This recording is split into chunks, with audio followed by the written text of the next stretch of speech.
eu contar essa história, talvez vocês nunca mais vejam uma congregação religiosa da mesma forma. Sabe quando você acredita que está no caminho certo, que está servindo a Deus da maneira mais pura possível, e descobre que tudo não passa de uma grande mentira?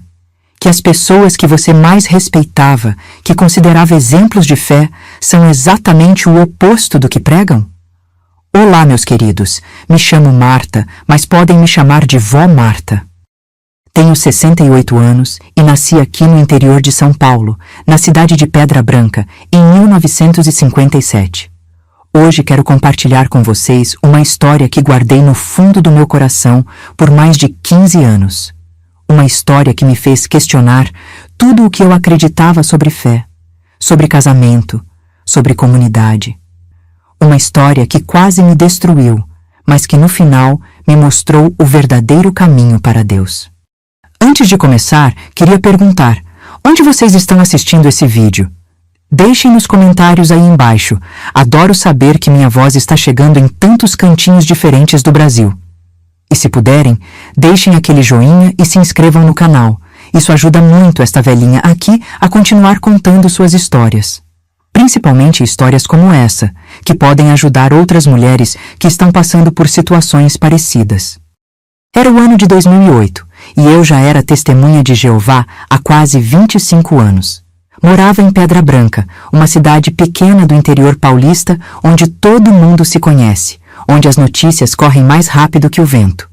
Era uma época em que as pessoas ainda se cumprimentavam na rua, onde a igreja, seja qual fosse, ainda tinha muito peso na comunidade. E nós, as testemunhas de Jeová, éramos considerados os mais dedicados, os mais sérios, os mais corretos de todos. Meus queridos, para vocês entenderem essa história, preciso explicar como era minha vida naquela época. Quando falo que era testemunha de Jeová, não estou falando de uma religião comum, não. Era uma forma de viver que tomava conta de cada minuto da minha vida, cada decisão que eu tomava, cada pessoa com quem eu conversava. Eu acordava às 5h30 da manhã, todos os dias, para fazer minha leitura bíblica diária. Não era uma leitura qualquer, tinha um programa específico, páginas específicas, reflexões específicas. Depois preparava o café da manhã para meu marido, o Roberto, que era ancião da congregação. Ancião, meus queridos, é como se fosse o pastor, o líder espiritual da comunidade. Uma posição de muito respeito, de muita responsabilidade. Nossa casa era simples, mas sempre impecável. Não podia ter nada que não fosse aprovado pela organização. Nem um quadro na parede, nem uma música no rádio, nem um programa na televisão. Tudo tinha que estar de acordo com os princípios bíblicos interpretados pela torre de vigia. Lembro que nossa sala era pequena, tinha um sofá marrom de couro sintético que meu Roberto fazia questão de manter sempre brilhando, 2 poltronas combinando e uma mesa de centro onde ficavam sempre as revistas A Sentinela e Despertai. O cheiro da nossa casa era sempre o mesmo. Cera de madeira misturada com o perfume suave que eu usava, sempre muito discreto, porque perfumes fortes eram considerados vaidade desnecessária. As paredes eram brancas, sempre brancas, porque cores muito vivas poderiam ser interpretadas como ostentação.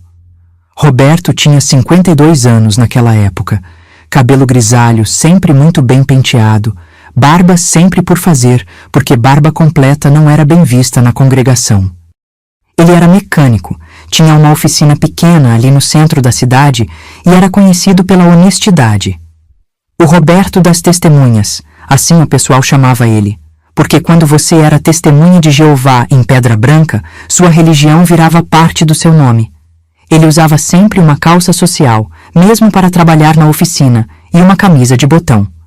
Nunca vi meu marido de bermuda, nunca vi ele relaxar no domingo de manhã. Sempre arrumado, sempre sério, sempre preocupado se estava dando o exemplo certo para os irmãos da congregação. Terça-feira à noite, reunião da congregação. Quinta-feira à noite, outra reunião. Sábado de manhã, pregação de casa em casa. Domingo de manhã, reunião novamente. E isso toda semana, sem faltar nunca, chovesse ou fizesse sol. Eu lembro que me arrumava sempre igual para as reuniões. Vestido até o joelho, nunca mais curto, sapato fechado, cabelo sempre preso. Maquiagem, só um batom rosinha claro e um pó compacto para não ficar muito brilhosa. Nada de chamar atenção, nada de vaidade. A palavra de ordem era modéstia, sempre modéstia. O salão do reino ficava na rua Santos Dumont, uma construção simples, sem luxo nenhum. Paredes brancas, bancos de madeira, uma plataforma pequena na frente onde ficavam os anciãos. Não tinha cruz, não tinha imagem, não tinha nada que pudesse ser considerado idolatria. Só a Bíblia e as publicações da torre de vigia. Quando entrávamos no salão, era sempre a mesma coisa. Os homens cumprimentavam os homens, as mulheres cumprimentavam as mulheres. Beijos no rosto, mas nada muito efusivo. Sempre aquela educação fria, controlada. Roberto sempre sentava na primeira fileira, junto com os outros anciãos. Eu sentava na terceira fileira, do lado direito, sempre no mesmo lugar. Na congregação, meus queridos, nós éramos uma família. Pelo menos era isso que eu acreditava. Havia a irmã Helena, uma senhora de 60 anos que era pioneira regular. Isso significa que ela dedicava 70 horas por mês à pregação. Ela era magra, sempre de vestido azul marinho, e falava baixinho, como se estivesse sempre em oração. Tinha também a irmã Conceição, uma mulher de 45 anos, casada com o ancião Marcos. Ela era bonita, daquelas bonitas que chamavam a atenção mesmo tentando não chamar. Cabelo castanho sempre impecável, mesmo com o coque baixo que usava. Olhos verdes que brilhavam quando ela sorria, mas sempre muito séria, muito comportada, muito santinha.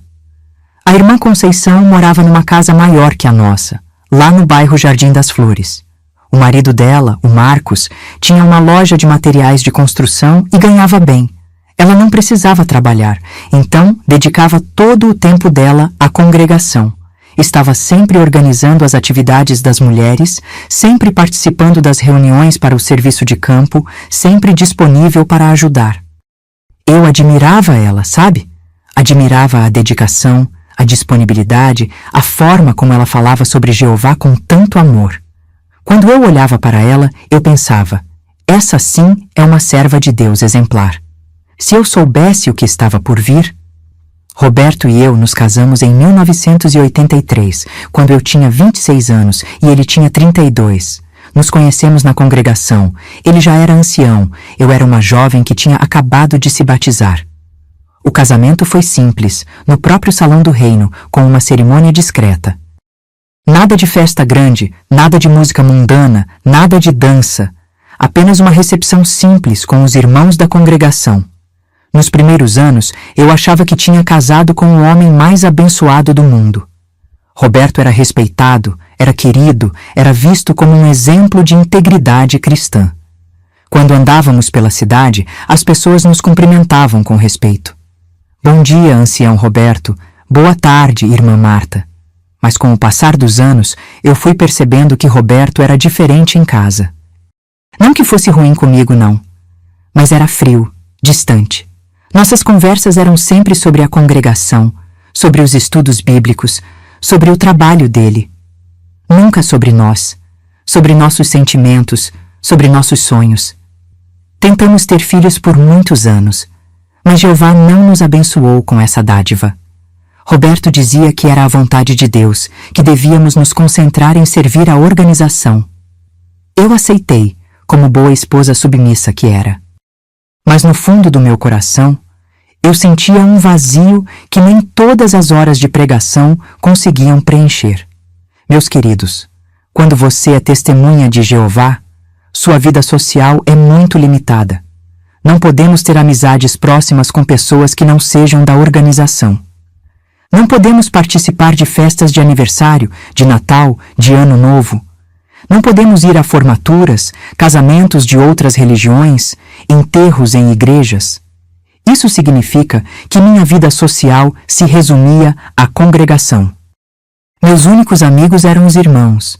Minhas únicas atividades sociais eram as reuniões e as pregações. Era um mundo pequeno, fechado, onde todos sabiam da vida de todos.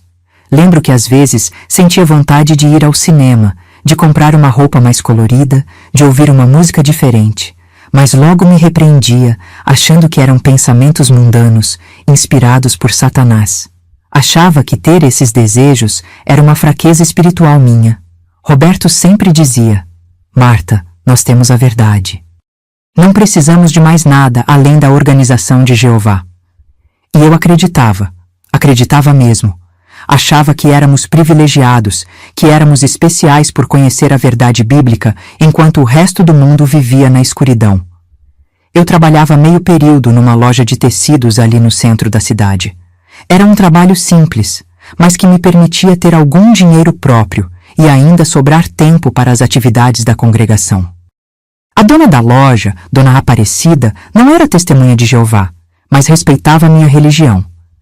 Lembro que às vezes as clientes tentavam puxar conversa comigo sobre coisas mundanas, novelas, fofocas da cidade, política. Eu sempre desconversava educadamente, porque não devíamos nos envolver com assuntos mundanos. Minha resposta padrão era: eu prefiro não me envolver com essas coisas, sou testemunha de Jeová. Algumas clientes respeitavam, outras faziam cara feia. Uma vez, uma senhora disse para mim: vocês são muito fechados, parece que têm medo de viver. Na época, eu me senti ofendida. Hoje eu entendo que ela estava certa. No final do expediente, eu corria para casa para preparar o jantar, estudar para as reuniões e me preparar para mais uma noite de atividades congregacionais. Era uma rotina que se repetia dia após dia, semana após semana, mês após mês. Meus queridos, eu preciso deixar claro uma coisa. Eu realmente acreditava. Não era fingimento, não era costume, não era medo.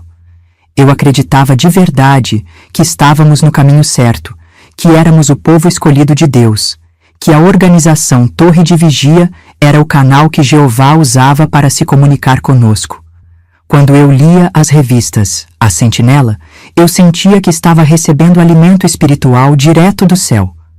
Quando eu participava das reuniões, eu achava que estava na presença de Deus. Quando eu saía para pregar de casa em casa, eu achava que estava fazendo a obra mais importante do mundo. Eu orava todos os dias, de manhã e de noite. Pedia a Jeová para me ajudar a ser uma esposa melhor, uma irmã melhor, uma pregadora melhor. Pedia perdão pelos pequenos pensamentos mundanos que às vezes surgiam na minha mente. Pedia sabedoria para entender melhor a Bíblia e as publicações da organização. Minha fé era o centro da minha vida. Era o que me dava propósito, o que me fazia levantar de manhã, o que me fazia suportar as dificuldades. Era o que me fazia sentir especial, escolhida, abençoada. Se alguém me dissesse naquela época que eu estava vivendo numa prisão mental, eu ficaria indignada. Se alguém me dissesse que meu marido não era o homem íntegro que eu pensava, eu defenderia ele com unhas e dentes. Se alguém me dissesse que a organização não era o que parecia, eu acharia que essa pessoa estava sendo influenciada por Satanás. Mas a vida tem uma forma cruel de nos mostrar a verdade, não é mesmo? E às vezes essa verdade vem da forma mais dolorosa possível. Meus queridos, quando eu olho para trás, percebo que os sinais estavam todos lá. Mas quando você vive dentro de uma situação, quando você confia plenamente na pessoa que está ao seu lado, é difícil enxergar o que está bem na sua frente. Começou em 2007, mais ou menos um ano antes de tudo acontecer. Roberto começou a ficar mais tempo na congregação. Ele dizia que tinha mais responsabilidades como ancião, que precisava orientar melhor os irmãos, que tinha mais estudos bíblicos para conduzir. Eu achava lindo, sabe? Achava que meu marido estava se tornando ainda mais dedicado a Jeová. Marta, hoje eu vou chegar mais tarde.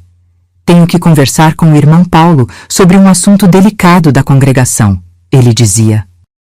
Ou então, hoje preciso ficar para organizar os territórios para a pregação. Sempre tinha uma desculpa espiritual, sempre relacionada às responsabilidades dele como ancião. Ele começou a sair de casa mais cedo também. Antes, saía para a oficina às 7h30. Passou a sair às 6h30, depois às 6h. Preciso passar no salão antes de ir trabalhar, ele explicava. Tem papéis da sociedade que chegaram e preciso organizar. Eu não desconfiava de nada. Pelo contrário, eu ficava orgulhosa. Comentava com as outras irmãs. O Roberto está cada vez mais dedicado. Jeová está abençoando ele com mais responsabilidades. Elas concordavam, elogiavam meu marido, diziam que eu era sortuda por ter um esposo tão espiritual. Por volta de março de 2008, Roberto começou a falar sobre reuniões extras. Reuniões que eu não sabia que existiam. Marta, hoje tem uma reunião só para anciãos. Vamos discutir assuntos administrativos da congregação, ele dizia. Ou então, hoje vamos nos reunir para estudar algumas publicações novas que chegaram da sede. Essas reuniões sempre aconteciam quando eu não estava por perto. Quando eu chegava em casa do trabalho, ele já tinha saído. Quando eu acordava de manhã, ele já tinha voltado. Era como se tivessem criado uma agenda paralela da qual eu não fazia parte. Uma vez eu perguntei, Roberto, que tipo de assunto vocês discutem nessas reuniões? Ele me olhou com aquela cara séria que eu conhecia bem e disse, Marta, são assuntos de anciãos. Você não precisa se preocupar com isso. Concentre-se nas suas responsabilidades como mulher cristã. Eu me senti repreendida, sabe? Como se tivesse sido curiosa demais, como se tivesse ultrapassado meus limites.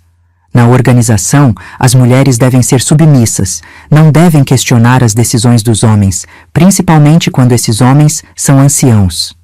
Então eu pedi desculpas e não perguntei mais. Mas não era só o tempo que Roberto estava passando fora de casa que havia mudado.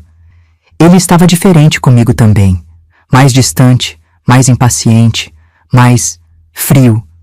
Quando eu tentava conversar com ele sobre o meu dia, sobre a loja, sobre as irmãs da congregação, ele parecia estar com o pensamento longe. Roberto, a irmã Helena disse que quer organizar uma atividade para as mulheres da congregação, eu comentava durante o jantar. Ele apenas fazia um som de aprovação, sem nem levantar os olhos do prato. Amor, hoje tive uma experiência interessante na pregação. Uma senhora me ouviu por quase 1 hora. Eu tentava compartilhar. Ah, é? Que bom! Ele respondia, mas era óbvio que não estava realmente interessado. À noite, na cama, ele virava para o lado oposto ao meu e dormia rapidamente. Antes, mesmo sendo um homem pouco carinhoso, ele pelo menos me dava boa noite. Às vezes passava a mão no meu cabelo. Agora, era como se eu fosse invisível. Eu comecei a pensar que talvez fosse culpa minha. Talvez eu não estivesse sendo uma esposa suficientemente boa, suficientemente submissa, suficientemente espiritual. Comecei a me esforçar mais, acordava mais cedo para preparar um café da manhã melhor, caprichava mais na limpeza da casa, estudava mais para as reuniões. Foi em abril de 2008 que comecei a notar os telefonemas estranhos. O telefone tocava, Roberto atendia e a conversa era sempre baixa, sussurrada. Quando eu me aproximava, ele mudava de assunto rapidamente ou desligava. Quem era? Eu perguntava. Um irmão da congregação, ele respondia. Algum problema? Eu insistia. Não, Marta, só assuntos da congregação, ele dizia com aquela voz impaciente que eu estava aprendendo a reconhecer. Uma vez, eu atendi o telefone e a pessoa do outro lado desligou na hora. Outra vez atendi e uma voz feminina perguntou, o Roberto está? Quando eu disse que estava e perguntei quem era, a mulher disse, ah, não precisa, eu ligo depois. E desligou. Eu comentei com Roberto, amor, uma mulher ligou para você, mas não quis falar comigo. Ele ficou nervoso, mais nervoso do que eu esperava. Que mulher? Ele perguntou.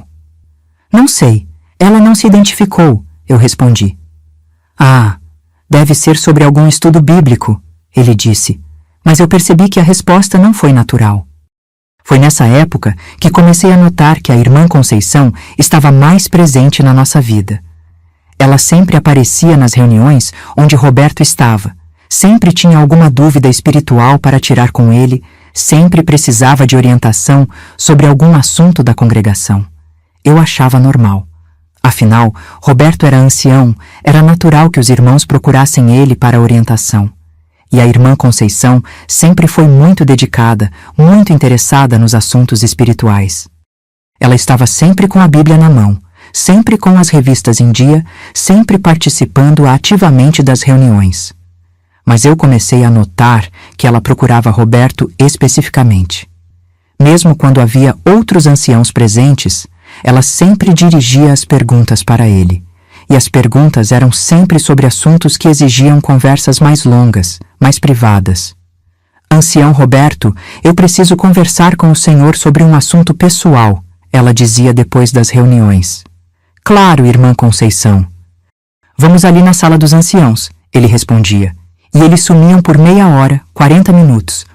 Quando eu perguntava depois o que havia sido, Roberto sempre dizia: problemas conjugais, ela está tendo algumas dificuldades com o irmão Marcos. Eu sentia pena dela, sabe? Achava que ela estava passando por problemas no casamento e estava procurando ajuda espiritual. Os fins de semana também mudaram. Antes, depois da reunião de domingo, nós voltávamos para casa e passávamos a tarde juntos.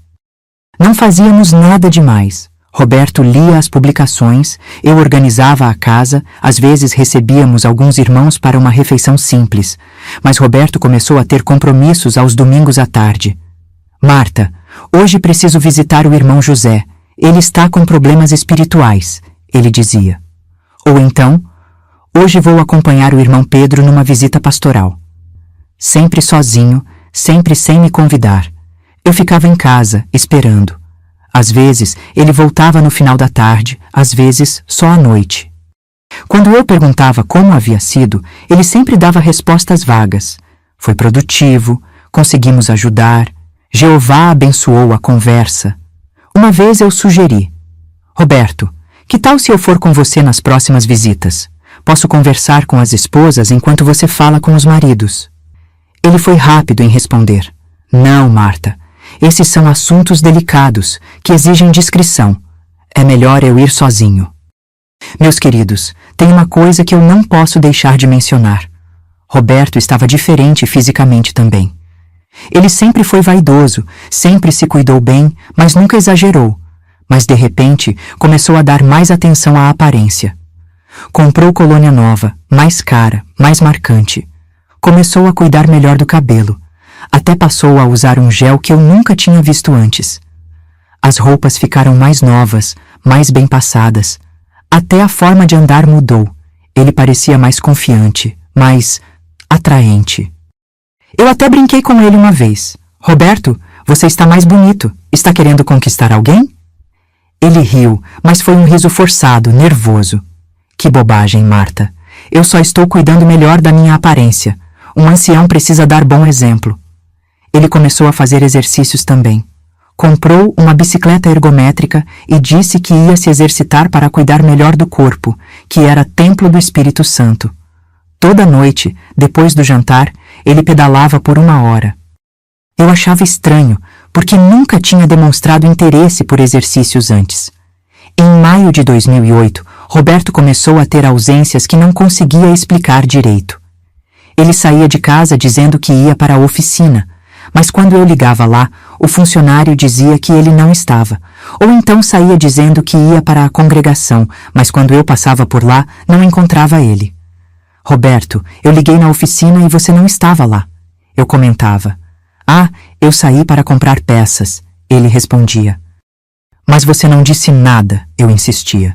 Marta, você não precisa controlar todos os meus passos, ele dizia, impaciente. Eu comecei a me sentir paranoica. Achava que estava sendo uma esposa ciumenta, controladora. Na organização, somos ensinadas que a mulher deve confiar no marido, não deve questionar suas decisões, deve ser submissa. Então eu me repreendia por ter esses pensamentos. Mas a sensação de que algo estava errado não ia embora. Era como se houvesse uma nuvem escura sobre a nossa casa, sobre o nosso casamento, sobre a nossa vida. Eu tentava orar mais, estudar mais, me dedicar mais às atividades da congregação, pensando que talvez fosse um teste de Jeová. Nessa mesma época, eu comecei a notar que a irmã Conceição estava diferente comigo também. Antes, ela sempre me cumprimentava calorosamente nas reuniões, sempre perguntava como eu estava, sempre trocava algumas palavras comigo, mas ela começou a me evitar. Quando eu me aproximava, ela desconversava rapidamente. Quando eu tentava puxar assunto, ela dava respostas curtas e procurava se afastar. Era como se eu tivesse feito alguma coisa errada, mas eu não sabia o quê. Uma vez eu perguntei diretamente: Irmã Conceição, você está bem? Parece que está evitando conversar comigo. Ela ficou vermelha, nervosa. Não, irmã Marta, está tudo bem. É que tenho estado muito ocupada com as coisas da congregação, ela disse. Mas eu percebi que ela não estava evitando só a mim. Ela estava evitando todas as mulheres da congregação. Só conversava normalmente com os homens, principalmente com os anciãos, principalmente com o meu marido. Meus queridos que estão me acompanhando até aqui, vocês já percebem onde essa história vai chegar? Às vezes os sinais estão todos lá, mas não conseguimos enxergar, não é mesmo? Ou talvez não queiramos enxergar, porque a verdade pode ser dolorosa demais. Eu tinha um pressentimento que não conseguia explicar. Era como se houvesse uma voz lá no fundo do meu coração dizendo que algo estava muito errado.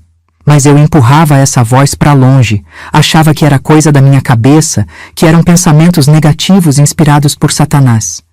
Eu aumentei minhas orações. Pedi a Jeová para me ajudar a ser uma esposa melhor, para me livrar dos pensamentos negativos sobre meu marido, para abençoar nosso casamento. Pedi a sabedoria para entender o que estava acontecendo comigo, porque eu me sentia triste sem saber por quê. Lembro que uma noite, deitada na cama, eu olhei para Roberto dormindo ao meu lado e senti uma tristeza profunda. Ele parecia um estranho para mim. O homem com quem eu havia casado, com quem eu havia sonhado envelhecer, com quem eu compartilhava a mesma fé, parecia ter desaparecido. No lugar dele havia um homem distante, frio, mentiroso. Sim, mentiroso. Porque eu já sabia, no fundo do meu coração, que ele estava mentindo para mim. Sobre o que, eu ainda não sabia. Mas eu sabia que tinha mentira ali. Vocês sabem o que é viver com um pressentimento ruim e não poder falar com ninguém sobre isso? Na organização das Testemunhas de Jeová, não temos essa liberdade. Não podemos desabafar com amigas, não podemos procurar ajuda profissional, não podemos nem mesmo questionar abertamente o comportamento de um ancião. Eu me sentia sozinha, isolada, confusa. Durante o dia, na loja, eu tentava me concentrar no trabalho, mas minha mente sempre voltava para Roberto. Onde ele estava realmente quando dizia que estava na congregação? Com quem ele falava nesses telefonemas sussurrados? Por que ele estava tão diferente comigo?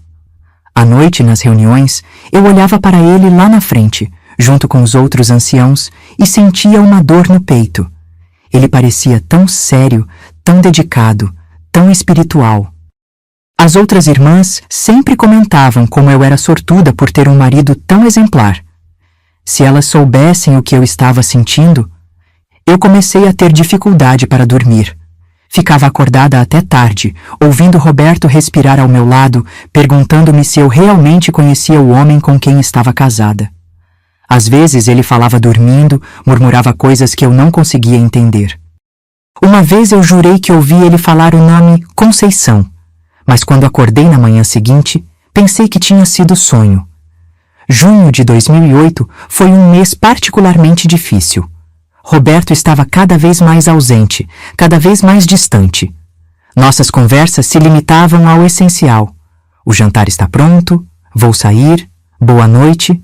Era como se vivêssemos como estranhos na mesma casa. Eu tentei conversar com ele algumas vezes.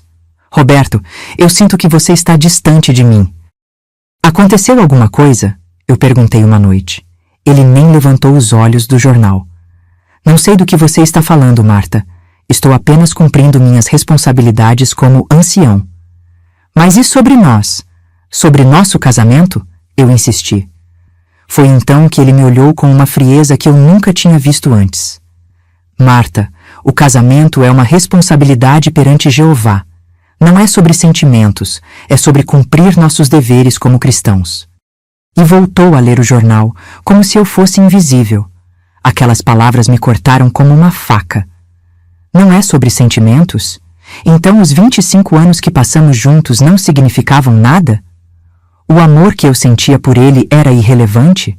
Eu subi para o quarto com o coração despedaçado e chorei em silêncio para não incomodá-lo.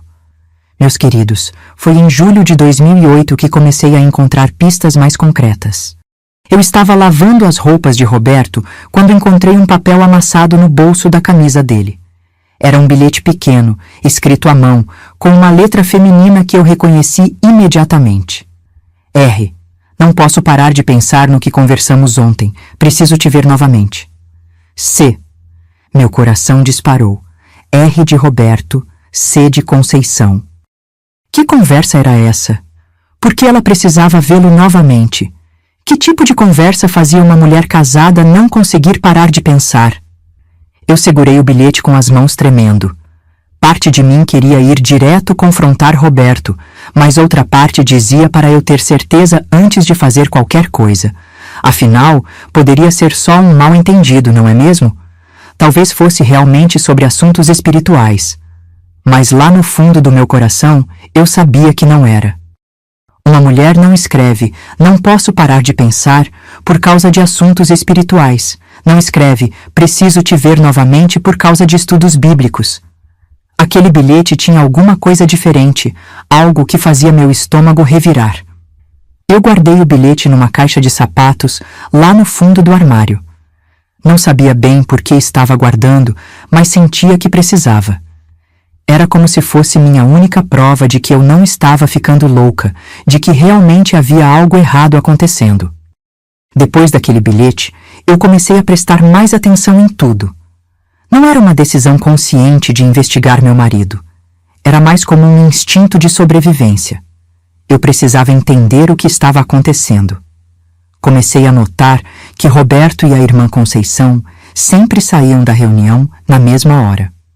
Quando a reunião terminava, ela demorava para arrumar suas coisas, sempre encontrava algum motivo para ficar por último.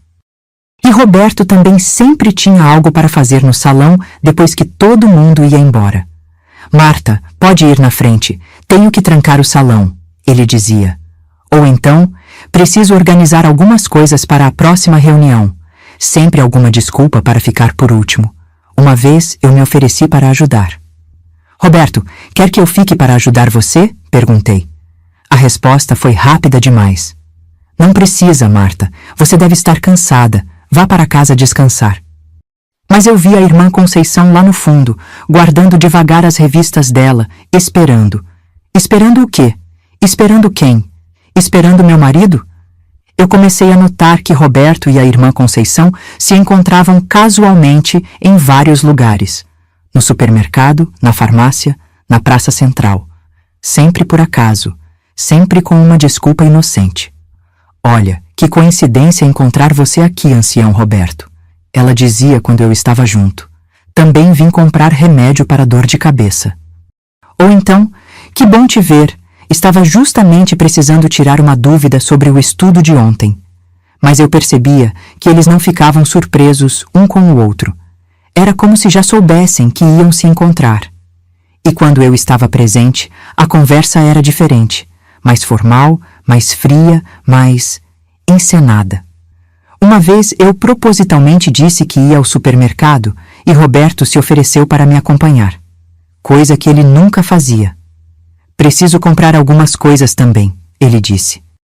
Quando chegamos lá, adivinha quem estava no supermercado? A irmã Conceição. Que coincidência! Ela exclamou, mas eu vi que ela olhou primeiro para Roberto, não para mim, como se estivesse confirmando algo com ele. E Roberto fez um sinal quase imperceptível com a cabeça, como se estivesse dizendo, não agora.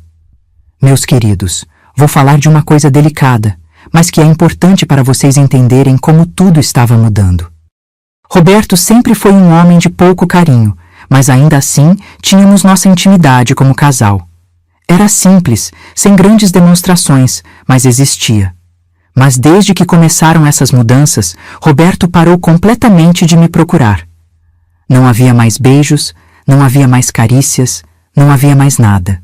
Ele chegava em casa, jantava, lia as publicações, dormia. Como se eu fosse uma colega de apartamento, não sua esposa. Eu tentei algumas vezes me aproximar dele, mas ele sempre tinha uma desculpa. Estou cansado, tenho que acordar cedo, preciso estudar para a reunião. Sempre alguma coisa mais importante do que nossa intimidade conjugal.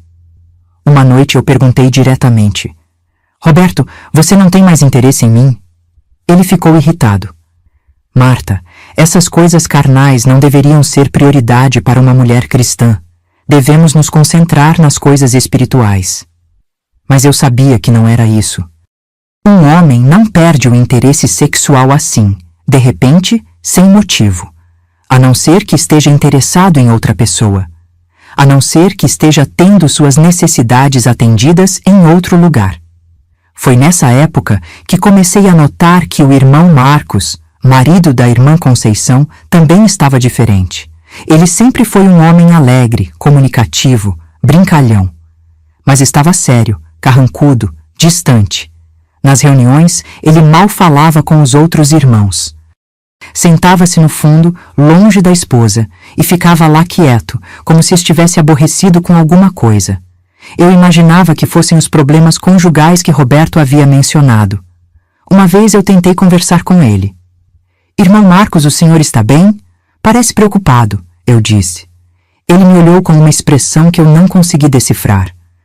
Estou bem, irmã Marta, apenas pensativo. Se quiser conversar sobre alguma coisa, estou aqui, eu ofereci.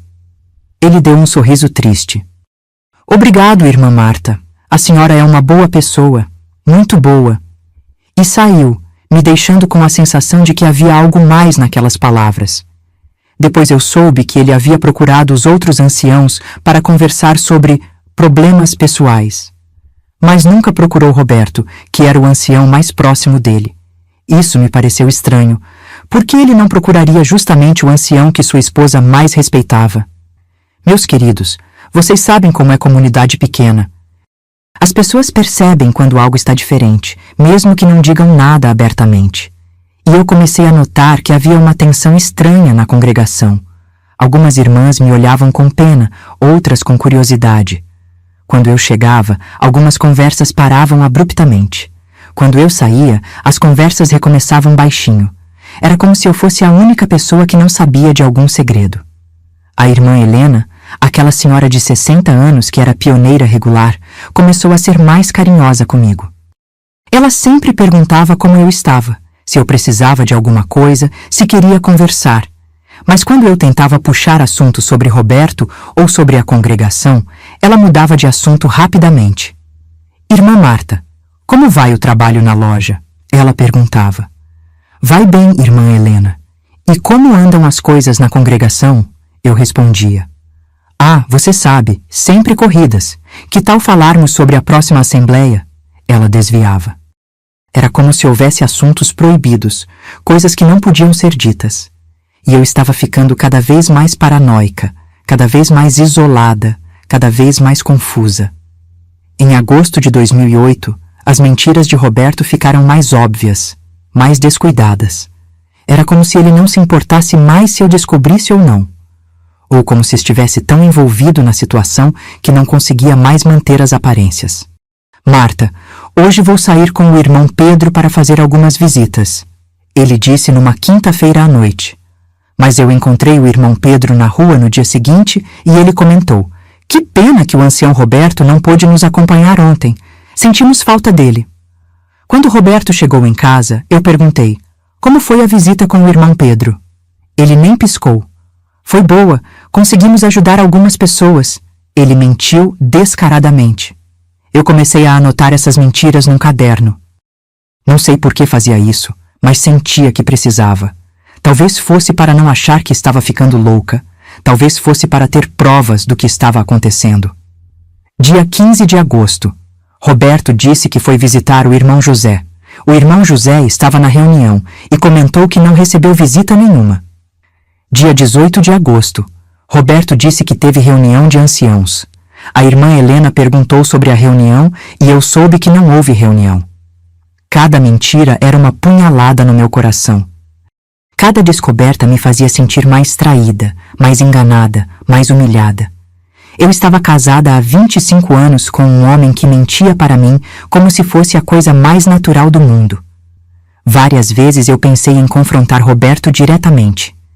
Várias vezes eu respirei fundo, juntei coragem e me preparei para perguntar onde ele realmente estava, com quem ele realmente conversava, por que ele estava mentindo para mim. Mas sempre que eu ia falar, algo me segurava. Talvez fosse o medo de confirmar o que eu já suspeitava. Talvez fosse a educação que eu tinha recebido na organização, de que a mulher não deve questionar o marido.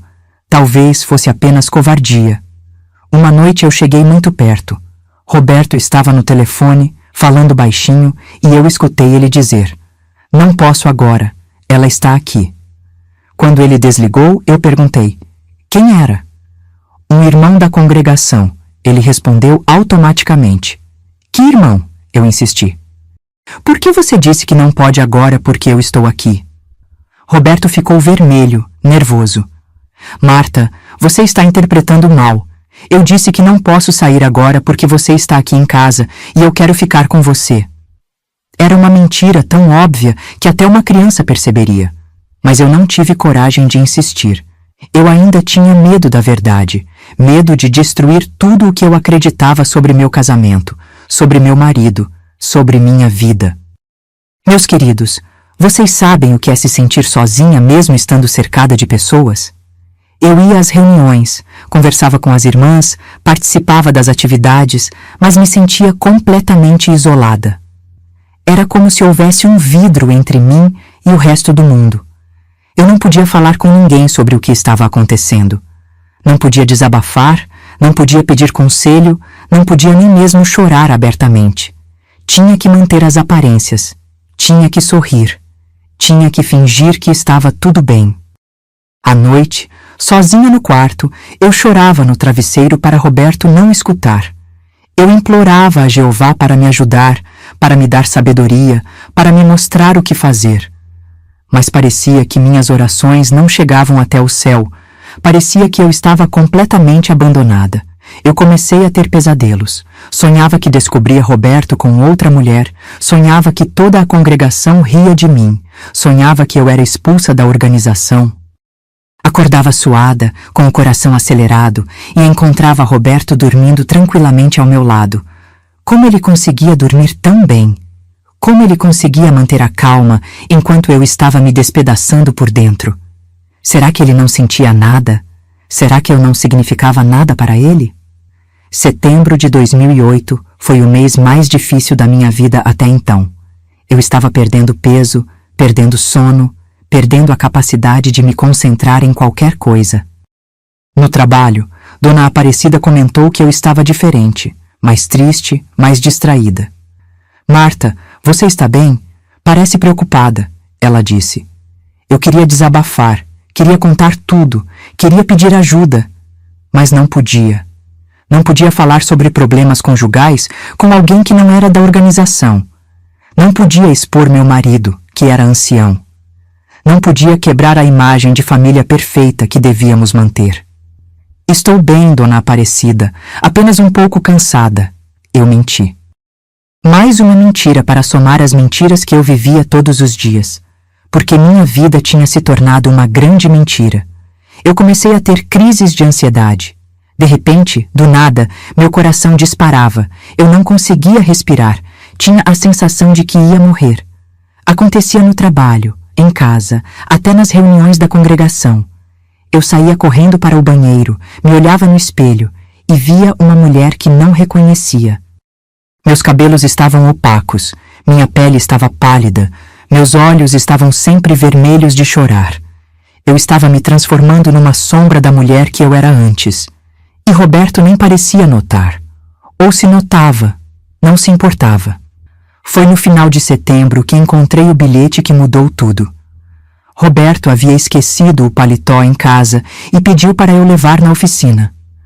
Quando peguei o paletó, senti que tinha algo no bolso interno. Era um envelope pequeno, amarelo, com meu nome escrito por fora. Meu coração gelou. Por que havia um envelope com meu nome no bolso do meu marido? Por que ele não tinha me entregado? Eu abri com as mãos tremendo e encontrei uma carta da irmã Conceição. Querida irmã Marta, sei que você deve estar desconfiando de alguma coisa. Sei que não sou boa em fingir. Quero que você saiba que nunca tive intenção de machucar você. Você sempre foi gentil comigo, sempre me tratou como irmã. Mas algumas coisas escapam do nosso controle. Peço que você tente entender. Com carinho, Conceição. Eu li a carta 5 vezes, 10 vezes, 20 vezes. Cada palavra era uma confirmação do que eu já sabia no fundo do coração. Ela estava admitindo que havia algo entre ela e Roberto. Ela estava pedindo para eu tentar entender. Entender o quê? Que ela estava destruindo meu casamento? Que ela estava traindo a amizade que eu oferecia a ela? E Roberto? Roberto tinha recebido essa carta e não tinha me entregado. Ele ia deixar eu continuar sofrendo, continuar desconfiando, continuar me sentindo louca? Ele ia deixar eu descobrir da pior forma possível? Naquele momento, meus queridos, eu senti algo que nunca tinha sentido antes na minha vida. Era uma mistura de raiva, de decepção, de humilhação tão grande que parecia que ia me sufocar. Eu estava descobrindo que meu marido, o homem que eu amava, o homem que eu respeitava, o homem que eu admirava, era um mentiroso e um traidor. E a mulher que eu considerava minha irmã em Cristo, que eu recebia na minha casa, que eu tratava com carinho, também era uma mentirosa e uma traidora. Depois daquela carta, eu tomei uma decisão. Eu ia descobrir a verdade completa. Não importava o quanto doesse, não importava o que eu fosse encontrar. Eu precisava saber exatamente o que estava acontecendo. Comecei a seguir Roberto discretamente. Quando ele dizia que ia para a oficina, eu dava uma desculpa e saía também. Quando ele dizia que ia para a congregação, eu passava por lá para ver se ele estava realmente lá. Quando ele dizia que ia visitar algum irmão, eu checava depois se a visita tinha acontecido. E descobri que a metade dos lugares onde ele dizia que ia, ele não estava. Descobri que ele tinha uma rotina paralela, uma vida paralela, compromissos paralelos. Descobri que o homem com quem eu vivia há 25 anos era um estranho para mim. Eu comecei a juntar provas. Guardei bilhetes, anotei mentiras, marquei horários. Não sabia bem o que ia fazer com tudo aquilo, mas sentia que precisava. Era como se eu estivesse construindo um processo contra meu próprio marido. E foi assim, meus queridos, que eu me preparei para a descoberta mais dolorosa da minha vida. A descoberta que ia mudar tudo para sempre. Meus queridos que estão me acompanhando até aqui, vocês já percebem onde essa história vai chegar? Às vezes os sinais estão todos lá, mas não conseguimos enxergar, não é mesmo? Ou talvez não queiramos enxergar, porque a verdade pode ser dolorosa demais. Se esse vídeo está te tocando, deixe seu like para me incentivar a continuar compartilhando essas memórias. E me conta nos comentários. Vocês já viveram uma situação onde desconfiaram de traição? Como lidaram com isso? Vocês acham que eu deveria ter confrontado Roberto antes? Me digam aí embaixo, adoro ler os comentários de vocês. Foi numa quinta-feira, 16 de outubro de 2008. Uma data que ficou gravada na minha memória como se fosse ontem. Eu nunca vou esquecer, porque foi o dia que minha vida mudou completamente. O dia que descobri que tudo o que eu acreditava era uma mentira. Roberto tinha saído de casa dizendo que ia ter uma reunião especial com os anciãos para discutir a organização da próxima assembleia. Vai ser uma reunião longa, Marta. Talvez eu chegue tarde, ele disse, me dando um beijo mecânico na testa. Eu estava na loja quando a dona Aparecida comentou. Marta, que estranho! Acabei de ver o ancião Marcos passando aí na frente. Ele parecia muito aborrecido, muito nervoso. Estava falando sozinho. Algo me disse para fechar a loja mais cedo naquele dia. Eu não sabia explicar, mas sentia que alguma coisa importante ia acontecer. Fechei às 16h30, bem mais cedo que o normal, e resolvi passar pela congregação para ver se Roberto estava realmente lá. Quando cheguei no salão do reino, vi que estava tudo fechado. Não havia nenhuma reunião acontecendo. Não havia nenhum carro no estacionamento. Não havia nenhuma luz acesa. Roberto tinha mentido novamente. Eu fiquei ali parada, na frente do salão, sentindo uma raiva crescer dentro de mim. Onde ele estava? Com quem ele estava? O que ele estava fazendo enquanto eu acreditava nas mentiras dele? Foi então que eu tive uma ideia. Eu sabia que a irmã Conceição morava na Rua das Rosas, no bairro Jardim das Flores. Eu sabia que o irmão Marcos trabalhava até às 18 horas na loja de materiais de construção. Se houvesse alguma coisa acontecendo entre Roberto e Conceição, aquela seria a hora perfeita. Meus queridos, a caminhada da congregação até a casa da irmã Conceição foi a mais difícil da minha vida. Cada passo que eu dava, meu coração batia mais forte. Parte de mim esperava não encontrar nada, esperava descobrir que eu estava enganada, que tudo não passava de paranoia minha. Mas outra parte de mim já sabia o que eu ia encontrar. Eu sentia no fundo do meu coração que ia descobrir a verdade naquele dia. Uma verdade que eu não queria saber, mas que precisava saber. A casa da irmã Conceição ficava numa rua tranquila, com muitas árvores. Era uma casa bonita, maior que a nossa, com um jardim bem cuidado na frente. Sempre que eu passava por ali, eu admirava aquele jardim, admirava aquela casa. Nunca imaginei que um dia eu estaria ali como uma detetive, investigando meu próprio marido. Quando cheguei na esquina, vi o carro do Roberto estacionado 3 casas antes. Meu coração quase parou. Ele estava lá. Ele estava realmente lá, na casa de outra mulher, numa quinta-feira à tarde, quando deveria estar numa reunião de anciãos. Eu me escondi atrás de uma árvore e fiquei observando. A casa estava silenciosa, as cortinas estavam fechadas. Não dava para ver nada do que estava acontecendo lá dentro. Mas o carro do Roberto estava ali, e isso era prova suficiente. Eu fiquei ali por quase 1 hora, escondida atrás daquela árvore, tentando decidir o que fazer. Parte de mim queria ir embora, fingir que não tinha visto nada, continuar vivendo na mentira. Mas eu sabia que não conseguiria. Eu não podia mais viver assim. Não podia mais fingir que não sabia o que estava acontecendo. Não podia mais deixar que me tratassem como uma idiota, como uma mulher que não percebe quando está sendo traída. Respirei fundo, orei rapidamente pedindo força a Jeová e caminhei até a porta da casa. Toquei a campainha com a mão tremendo. Demorou um tempo para alguém atender, e quando a porta se abriu, foi a irmã Conceição quem apareceu. Ela estava de roupão, com o cabelo desarrumado, o rosto vermelho. Quando me viu, ficou branca como um papel. "Irmã Marta!" ela exclamou, tentando fechar mais o roupão.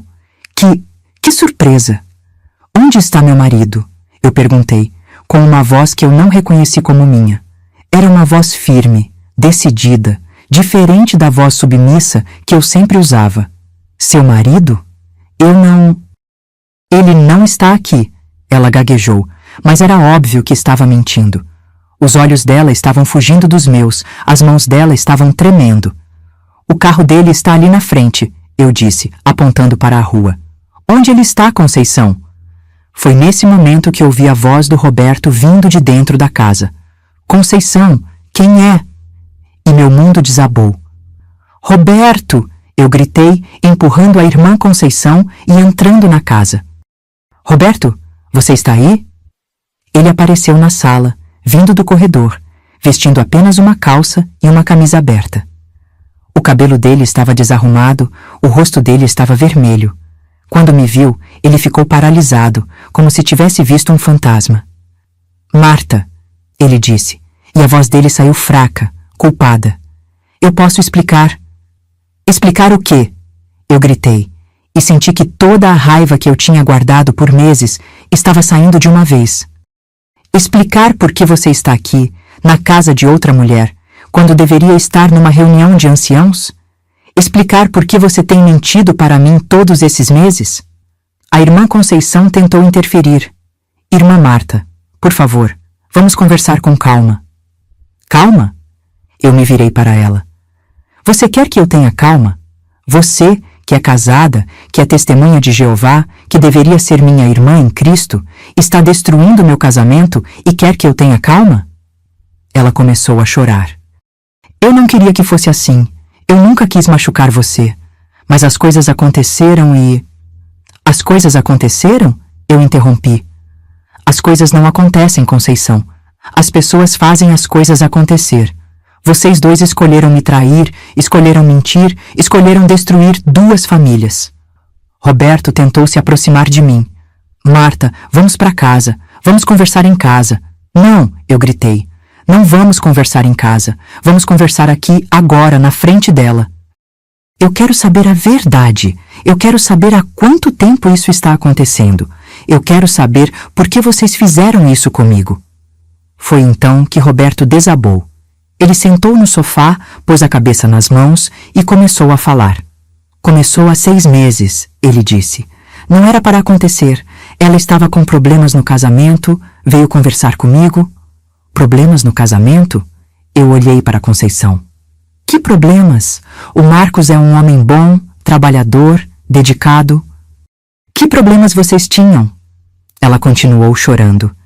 Ele descobriu algumas coisas. Descobriu que eu não era a mulher que ele pensava que eu era. Descobriu que eu tinha outras necessidades. Outras necessidades? Eu não estava entendendo. Que necessidades são essas? Roberto levantou a cabeça. Marta, isso não é fácil de explicar. A Conceição sempre foi diferente das outras mulheres da congregação. Ela sempre foi mais livre. Livre? Eu senti uma raiva ainda maior. Livre para destruir casamentos? Livre para atrair a confiança dos outros? Livre para mentir para todo mundo? Não é isso, ela disse.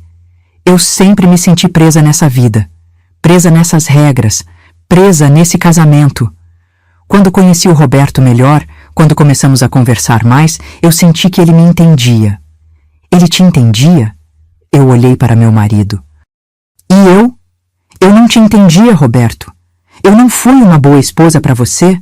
Eu não dediquei minha vida a você, à congregação, a Jeová? Roberto não conseguia me olhar nos olhos. Você é uma boa esposa, Marta. Mas com a Conceição é diferente. Ela me faz sentir vivo, me faz sentir jovem novamente.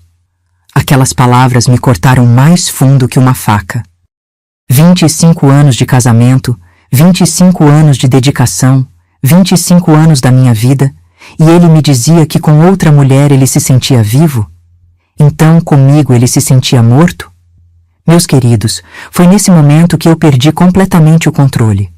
Toda a educação que eu tinha recebido na organização, toda a submissão que eu tinha aprendido, toda a paciência que eu havia cultivado, tudo isso foi pelos ares. Vocês dois são uns hipócritas, eu gritei. Vocês ficam lá na congregação, fingindo ser servos de Jeová, fingindo ser exemplos de fé, e aqui estão traindo, mentindo, destruindo famílias. Eu me virei para Conceição.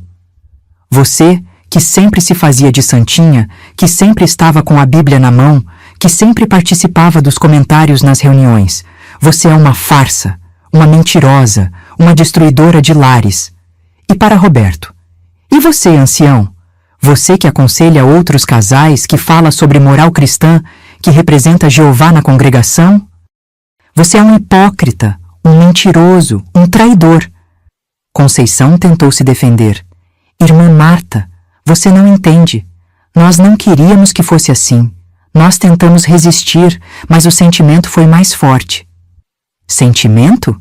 Eu ri, mas era um riso amargo, doloroso. Que sentimento é esse que faz vocês pisotearem nos mandamentos de Jeová? Que sentimento é esse que faz vocês destruírem 2 famílias? Isso não é sentimento, isso é egoísmo puro. Roberto se levantou, tentou se aproximar de mim novamente. Marta, eu ainda tenho carinho por você. Você é uma mulher boa, uma mulher dedicada. Carinho? Eu o empurrei. Você tem carinho por mim? Então por que mentiu para mim todos esses meses? Por que me fez pensar que eu estava ficando louca? Por que me humilhou dessa forma? Eu não queria que você sofresse, ele disse. Não queria que eu sofresse? Eu senti que ia explodir.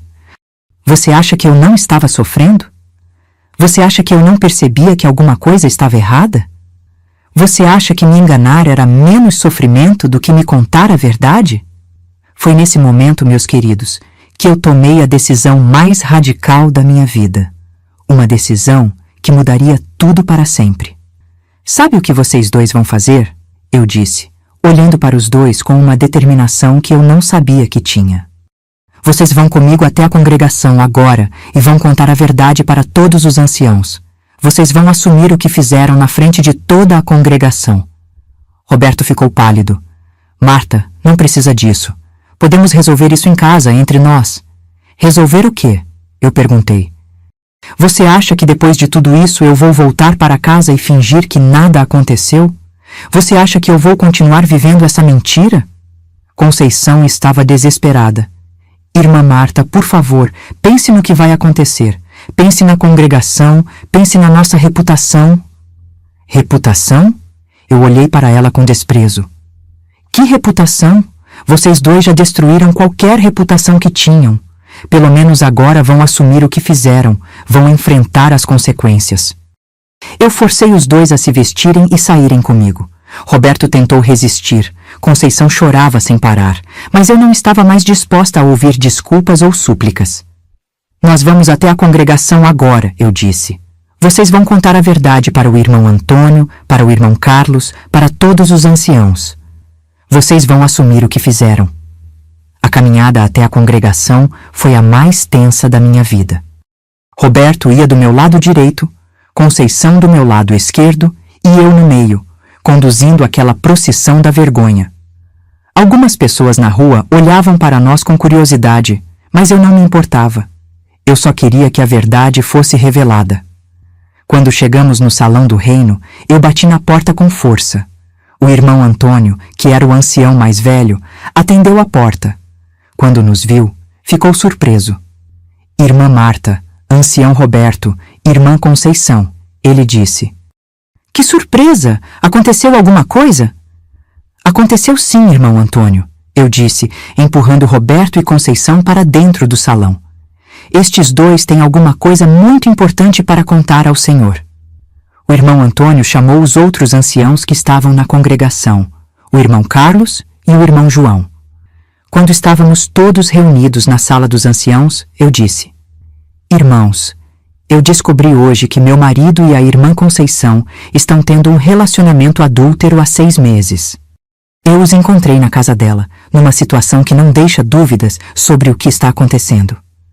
O silêncio que se seguiu foi ensurdecedor. Os 3 anciãos ficaram olhando para Roberto e Conceição com expressões de choque, de descrença, de decepção. Ancião Roberto, disse o irmão Antônio, isso é verdade? Roberto não conseguia levantar a cabeça. É verdade, ele murmurou. Irmã Conceição, perguntou o irmão Carlos, a senhora confirma? Ela apenas assentiu com a cabeça, chorando. Eu quero que vocês saibam, eu continuei, que eu não vou aceitar nenhum tipo de acobertamento. Eu não vou aceitar que isso seja tratado como um assunto particular. Eles traíram a confiança da congregação, traíram os princípios de Jeová e devem ser punidos de acordo com as Escrituras. Meus queridos, a reação dos anciãos foi exatamente o que eu esperava e, ao mesmo tempo, o que eu mais temia. Eles ficaram mais preocupados com a reputação da congregação do que com a justiça. Irmã Marta, disse o irmão Antônio, nós entendemos sua dor, mas essas questões devem ser tratadas com discrição. Não podemos permitir que isso se torne um escândalo na congregação. Escândalo! Eu senti a raiva subindo novamente. O escândalo já aconteceu quando eles decidiram trair. Agora é hora de enfrentar as consequências. Vamos fazer uma reunião disciplinar, disse o irmão Carlos. Vamos analisar o caso e tomar as providências necessárias. Que providências? Eu perguntei. Vocês vão expulsar eles da congregação? Vocês vão anunciar publicamente o que eles fizeram? Os anciãos se entreolharam. Irmã Marta, essas decisões são tomadas em conjunto, seguindo as diretrizes da organização. As diretrizes da organização? Eu interrompi. E quanto aos mandamentos de Jeová? E quanto à justiça? E quanto à verdade? Foi nesse momento que eu percebi que estava sozinha. que mesmo tendo razão, mesmo sendo a vítima, mesmo tendo sido traída e humilhada, eu era vista como a perturbadora da paz. Irmã Marta, disse o irmão João, talvez seja melhor a senhora ir para casa descansar. Nós vamos conversar com o ancião Roberto e com a irmã Conceição e resolver essa situação da melhor forma possível.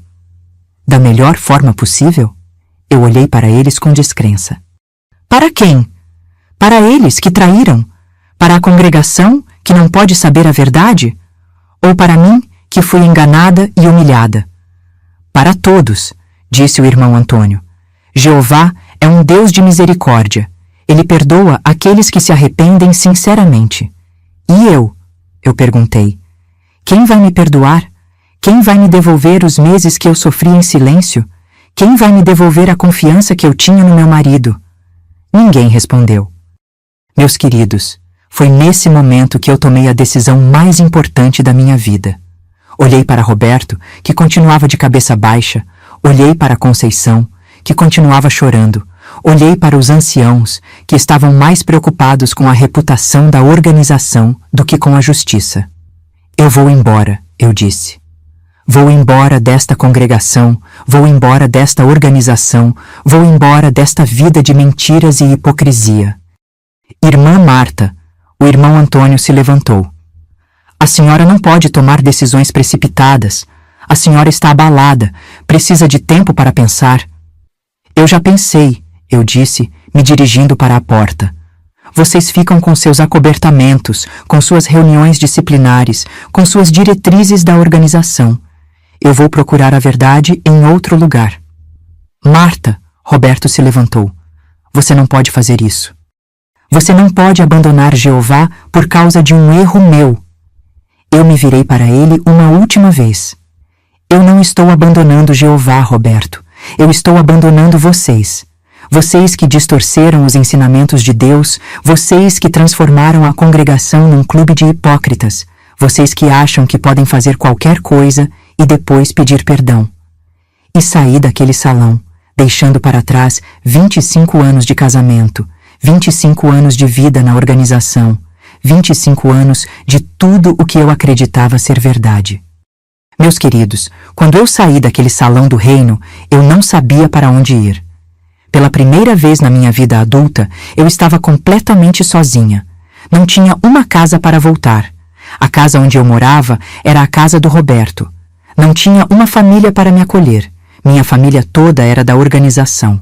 Não tinha amigos para me consolar. Meus únicos amigos eram as testemunhas de Jeová. Eu caminhei pelas ruas de Pedra Branca sem rumo, chorando, tremendo, sentindo como se o mundo tivesse desabado sobre mim. As pessoas passavam por mim e eu sentia que todos sabiam o que tinha acontecido, que todos estavam me julgando. Lembrei que tinha uma pequena quantia guardada na conta bancária, dinheiro do meu trabalho na loja que eu sempre guardava para emergências. Nunca imaginei que a emergência seria ter que sair de casa por causa da traição do meu marido. Fui para um pequeno hotel no centro da cidade, o Hotel Central. Era um lugar simples, mas limpo. Quando pedi um quarto, a recepcionista me olhou com curiosidade. Eu devia estar com uma cara horrível, com os olhos inchados de chorar, com a roupa amarrotada. A senhora vai ficar quantos dias? Ela perguntou. Não sei, eu respondi. Não sei. Naquele quarto de hotel, sozinha, eu enfrentei a primeira noite da minha nova vida. Era um quarto pequeno, com uma cama de solteiro, uma mesa, uma cadeira e um banheiro minúsculo. Nada parecido com a casa que eu havia deixado, nada parecido com a vida que eu havia construído. Eu me deitei na cama, ainda com a roupa do dia, e chorei até não ter mais lágrimas. Chorei pela traição do Roberto, chorei pela decepção com a Conceição, chorei pela hipocrisia dos anciãos, chorei pela vida que eu havia perdido. Mas sabe o que mais doía, meus queridos? Não era nem a traição em si. Era a descoberta de que tudo o que eu acreditava era mentira, que a organização que eu considerava a verdade de Deus era, na verdade, um grupo de pessoas falhas, hipócritas, que estavam mais preocupadas com a reputação do que com a justiça. Eu havia dedicado 25 anos da minha vida para aquela organização. Havia aberto mão de amizades, de oportunidades, de sonhos, de desejos. Havia me submetido a regras rígidas, a uma vida controlada, a uma existência limitada. E para quê? Para descobrir que os líderes espirituais eram tão falhos quanto qualquer pessoa? Acordei no dia seguinte com uma sensação estranha. Era como se eu tivesse nascido de novo, mas não da forma positiva que a gente associa com esse termo. Era como se a Marta que eu conhecia tivesse morrido na noite anterior, e uma nova Marta tivesse nascido. Uma Marta que não sabia quem era, que não sabia o que queria, que não sabia para onde ir. Olhei no espelho do banheiro e vi uma mulher de 51 anos, com cabelos grisalhos, com rugas de expressão, com olhos cansados. Uma mulher que havia dedicado a vida toda a ser esposa e testemunha de Jeová, e que agora não era nenhuma das duas coisas. Quem era eu sem o Roberto? Quem era eu sem a congregação? Quem era eu sem as reuniões, sem as pregações, sem as revistas, sem toda a rotina que definia minha existência? Fui tomar café da manhã na lanchonete ao lado do hotel. Era um lugar simples, com algumas mesas de fórmica, onde os trabalhadores locais tomavam café antes de ir para o serviço. Eu me senti uma estranha ali, uma pessoa fora do seu ambiente natural. "Bom dia, dona", disse o atendente. "Vai querer o quê?" "Um café com leite e um pão na chapa", eu respondi, e minha voz saiu rouca, cansada. Enquanto esperava, ouvi as conversas das outras pessoas. Falavam sobre trabalho, sobre família, sobre planos para o fim de semana. Conversas normais, do dia a dia, que eu não estava acostumada a ouvir. Na congregação, todas as conversas giravam em torno de temas espirituais, de atividades religiosas, de assuntos apropriados para cristãos. Depois do café, voltei para o hotel e me dei conta de que precisava tomar algumas decisões práticas. Eu não podia ficar indefinidamente naquele quarto. Precisava de roupas. Só tinha a roupa do corpo. Precisava de dinheiro. A quantia que eu tinha guardada não duraria muito. Precisava de um lugar para morar. Liguei para a dona Aparecida, da loja de tecidos. Contei a ela, de forma resumida, que havia me separado do Roberto e que precisava trabalhar mais horas para ter uma renda maior. "Marta", ela disse, "você pode trabalhar período integral se quiser. Sempre precisei de mais ajuda na loja. E se você quiser, tem um quartinho nos fundos da loja que você pode usar temporariamente." Aquela oferta foi como uma bênção. Pelo menos eu teria um lugar para ficar e uma forma de me sustentar. Não era muito, mas era um começo. Antes de me mudar para a loja, eu precisava voltar a casa para pegar algumas coisas. Era uma perspectiva assustadora. Enfrentar Roberto, enfrentar as memórias, enfrentar a vida que eu estava deixando para trás. Quando cheguei na casa, Roberto estava lá, sentado na sala, com uma expressão de desespero que eu nunca tinha visto antes. "Marta!" Ele se levantou quando me viu. "Que bom que você voltou. Nós precisamos conversar." "Não temos nada para conversar", eu disse, indo direto para o quarto. "Eu vim apenas pegar minhas coisas." "Marta, por favor", ele me seguiu. "Não precisa ser assim. Eu sei que errei. Eu sei que te magoei. Mas podemos recomeçar. Eu terminei com a Conceição. Eu me arrependi do que fiz." Eu parei de arrumar as roupas e olhei para ele. "Você terminou com ela porque foi descoberto, Roberto. Não porque se arrependeu. Se eu não tivesse aparecido lá, vocês continuariam me enganando." "Não é verdade", ele insistiu. "Eu já estava pensando em terminar. Eu sabia que estava errado, que estava prejudicando nosso casamento." "Nosso casamento?" Eu ri amargamente. "Que casamento, Roberto? Há meses que você me trata como se eu fosse invisível. Há meses que você mente para mim todos os dias. Há meses que você está vivendo uma vida dupla." Enquanto eu arrumava minhas coisas, Roberto continuava tentando me convencer a ficar. "Marta, pense na congregação, pense no que os irmãos vão dizer, pense no exemplo que estamos dando." "Eu pensaria nisso se você tivesse pensado antes de me trair", eu respondi. "Agora é tarde demais." "Os anciãos disseram que vão nos ajudar", ele continuou. Disseram que podemos passar por um processo de recuperação espiritual. Podemos superar isso juntos. Juntos? Eu olhei para ele com descrença. Você acha que depois de tudo isso eu quero superar alguma coisa junto com você? Você acha que eu confio em você? Mas somos servos de Jeová, ele disse. Jeová perdoa. A organização perdoa. Você também pode perdoar. Pode ser que Jeová perdoe, eu disse fechando a mala. Mas eu não perdoo, e principalmente eu não esqueço. Foi nesse momento que Roberto fez a pergunta que eu estava esperando. Marta, você realmente vai sair da organização? Você vai abandonar a verdade? Eu parei, me virei para ele e disse algo que eu nunca imaginei que diria. Que verdade, Roberto? A verdade de que vocês podem fazer qualquer coisa e depois pedir perdão? A verdade de que os anciãos estão mais preocupados com a reputação da organização do que com a justiça? A verdade de que eu tenho que ser submissa até mesmo à traição? Não é. Assim, ele disse. Você está magoada. Está vendo as coisas de forma distorcida. Distorcida? Eu peguei a mala e me dirigi para a porta. Distorcida é uma organização que ensina amor, mas pratica hipocrisia.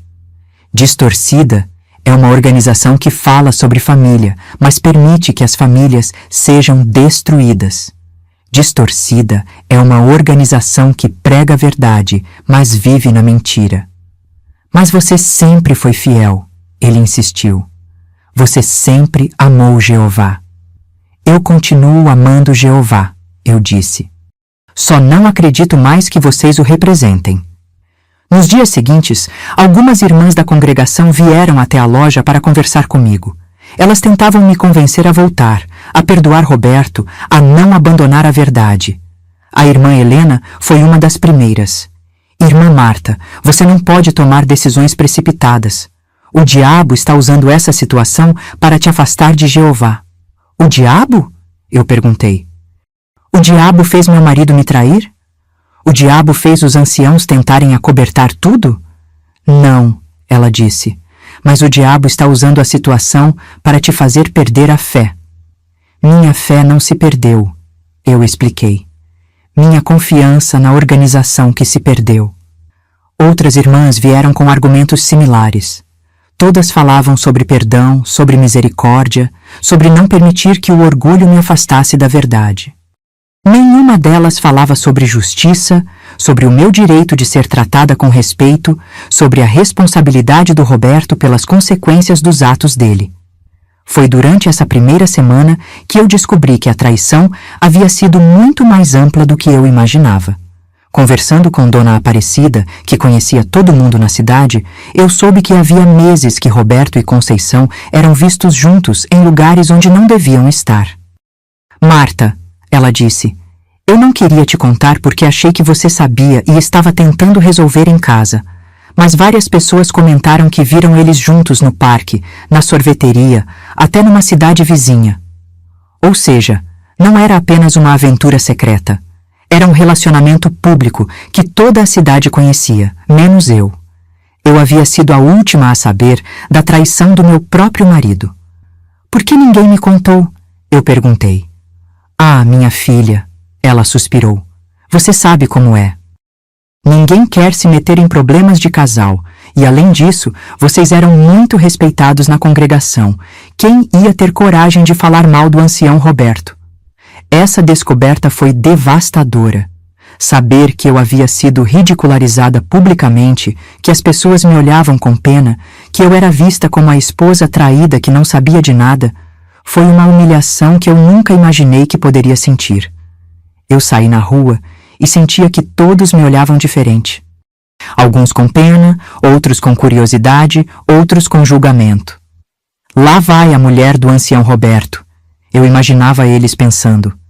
Coitada, o marido dela estava traindo ela há meses e ela não sabia. Era uma sensação horrível, meus queridos.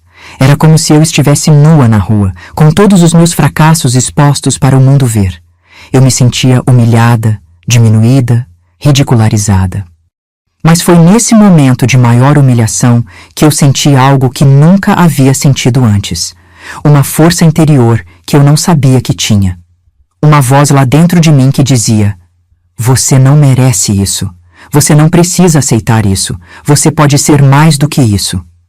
Eu olhei no espelho do quartinho onde estava morando e disse para mim mesma: Marta, você tem 51 anos. Você perdeu 25 anos da sua vida numa mentira. Você tem o direito de recomeçar. Você tem o direito de ser feliz. Foi o primeiro dia que eu não chorei desde a descoberta da traição. Foi o primeiro dia que eu senti que talvez, eu pudesse construir uma vida nova, uma vida melhor, uma vida verdadeira. É difícil até hoje reviver esses momentos. Às vezes me pergunto como consegui suportar tanto. Vocês que estão me acompanhando até aqui, o que acham que eu deveria ter feito? Vocês acham que eu deveria ter perdoado o Roberto? Vocês acham que eu deveria ter continuado na organização? Me conta lá nos comentários. E se esse vídeo está te tocando de alguma forma, se você já passou por algo parecido, deixe seu coração aqui embaixo. Às vezes a gente se sente sozinha, mas não está. Outras pessoas também já passaram por isso e conseguiram recomeçar. Meus queridos, os primeiros meses fora da organização foram os mais difíceis e, ao mesmo tempo, os mais libertadores da minha vida. Era como se eu estivesse aprendendo a viver novamente, descobrindo partes de mim que eu não sabia que existiam. Trabalhando na loja da Dona Aparecida, eu comecei a ter contato com pessoas que eu nunca havia conhecido quando era testemunha de Jeová. Clientes de todas as religiões, pessoas que não tinham religião nenhuma, pessoas que viviam suas vidas de forma completamente diferente da minha. No início, eu me sentia desconfortável.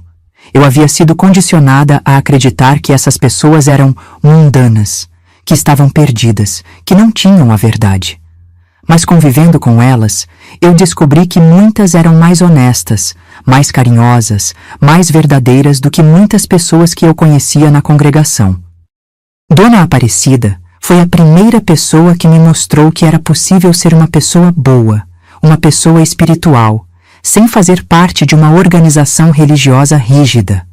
Ela acreditava em Deus, orava, ajudava os outros, mas não se submetia a regras que não faziam sentido para ela. Marta, ela me disse um dia, religião é sobre amor, não sobre controle. Se uma religião te faz sofrer, se te faz sentir medo, se te faz abrir mão da sua felicidade, então ela não é de Deus. Uma das primeiras coisas que eu fiz foi comprar um rádio pequeno para o quartinho onde eu morava. Durante 25 anos, eu só havia escutado música apropriada para cristãos, hinos do reino e algumas músicas clássicas. Música popular, música romântica, música alegre, tudo isso era considerado mundano. Quando eu liguei aquele rádio pela primeira vez e ouvi uma música de amor, eu chorei. Não chorei de tristeza, chorei de alívio. Era como se uma parte de mim que estava adormecida há décadas tivesse acordado de repente. Eu comecei a descobrir cantores como Roberto Carlos, Caetano Veloso, Elis Regina. Música que falava sobre amor, sobre dor, sobre vida, sobre humanidade. Música que tocava a alma de uma forma que os hinos do reino nunca tocaram. Uma música que me marcou muito foi Como é Grande o Meu Amor por Você, do Roberto Carlos. Eu escutava aquela música e pensava, por que eu me privei disso durante tanto tempo? Por que eu acreditei que sentir emoções profundas era pecado? Outra descoberta importante foi a redescoberta da minha feminilidade. Na organização, eu sempre me vestia de forma muito discreta, muito apagada. Cores neutras, roupas largas, cabelo sempre preso, tudo para não chamar atenção, para não ser motivo de tropeço para os homens. Mas trabalhando numa loja de tecidos, eu comecei a ver outras possibilidades. Havia tecidos coloridos, alegres, bonitos. Havia modelos que valorizavam a silhueta feminina sem ser vulgares. Havia cores que realçavam a personalidade. Um dia, Dona Aparecida me disse, Marta, você tem um rosto bonito, um sorriso lindo. Por que você se esconde atrás dessas roupas sem graça? É que eu sempre fui ensinada que a beleza exterior não era importante. Eu respondi. Mas quem disse que você tem que escolher entre beleza exterior e interior? Ela perguntou. Deus fez você bonita por fora e por dentro. Por que não celebrar isso? Foi assim que eu comprei minha primeira roupa colorida em 25 anos. Era um vestido azul turquesa, de um tecido leve, que ficava lindo na minha pele. Quando me olhei no espelho, vi uma mulher que eu não conhecia. Uma mulher confiante, atraente, viva. Mesmo tendo saído da organização, eu continuava acreditando em Deus. Eu não conseguia conceber a vida sem uma conexão espiritual, mas eu precisava encontrar uma forma de viver essa espiritualidade sem as amarras da torre de vigia. Comecei a ler a Bíblia sozinha, sem as publicações da organização. Pela primeira vez na vida, eu li as palavras de Jesus diretamente, sem interpretações pré-definidas. E sabe o que eu descobri? Que Jesus falava muito mais sobre amor, compaixão e perdão do que sobre regras e punições. Eu comecei a orar de forma diferente também. Não mais as orações formais, decoradas, que eu fazia na congregação. Eu conversava com Deus como se fosse um amigo, contava meus medos, minhas esperanças, meus sonhos. E pela primeira vez, eu sentia que Deus me ouvia. Uma oração que eu fiz muito nessa época foi: Senhor, me mostra qual é o meu propósito. Me mostra como eu posso servir ao Senhor de verdade, não a uma organização, mas ao Senhor diretamente. Foi em dezembro de 2008, 2 meses depois de sair da organização, que eu conheci a pastora Amélia. Ela era uma mulher de 45 anos, casada, mãe de 2 filhos, que pastoreava uma pequena igreja pentecostal no bairro onde eu trabalhava. Eu estava passando em frente da igreja numa sexta-feira à noite quando ouvi um canto diferente. Não era como os hinos solenes da congregação, era um canto alegre, vibrante, cheio de vida. Eu parei para escutar e senti uma paz que eu não sentia há muito tempo. A pastora Amélia me viu na porta e se aproximou. Boa noite, minha filha, ela disse. Você gostaria de entrar? Eu não sei, eu respondi. Eu era testemunha de Jeová. E agora? Ela perguntou, sem julgamento na voz. Agora eu não sei o que sou, eu respondi honestamente. Que tal descobrir junto com a gente? Ela sorriu.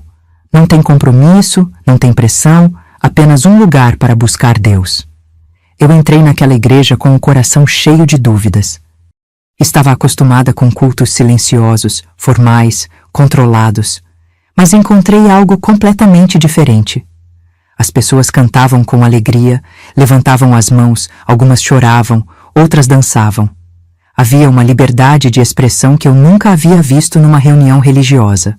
E o mais importante, havia amor genuíno. Pessoas que eu nunca havia visto na vida me cumprimentaram com carinho, me abraçaram, me fizeram sentir bem-vinda. Não havia aquela frieza formal que eu conhecia na congregação. Havia calor humano, havia acolhimento verdadeiro. A pastora Amélia pregou sobre a mulher samaritana, sobre como Jesus a tratou com dignidade numa época em que ela era desprezada pela sociedade. Deus não olha para o seu passado, ela disse. Deus olha para o seu coração. Deus não se importa com os seus erros. Deus se importa com o seu futuro. Eu chorei durante todo o culto. Chorei de alívio, chorei de alegria, chorei de libertação. Pela primeira vez em meses, eu senti que estava no lugar certo.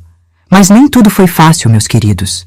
Durante semanas, eu lutei contra a programação mental que havia recebido na organização.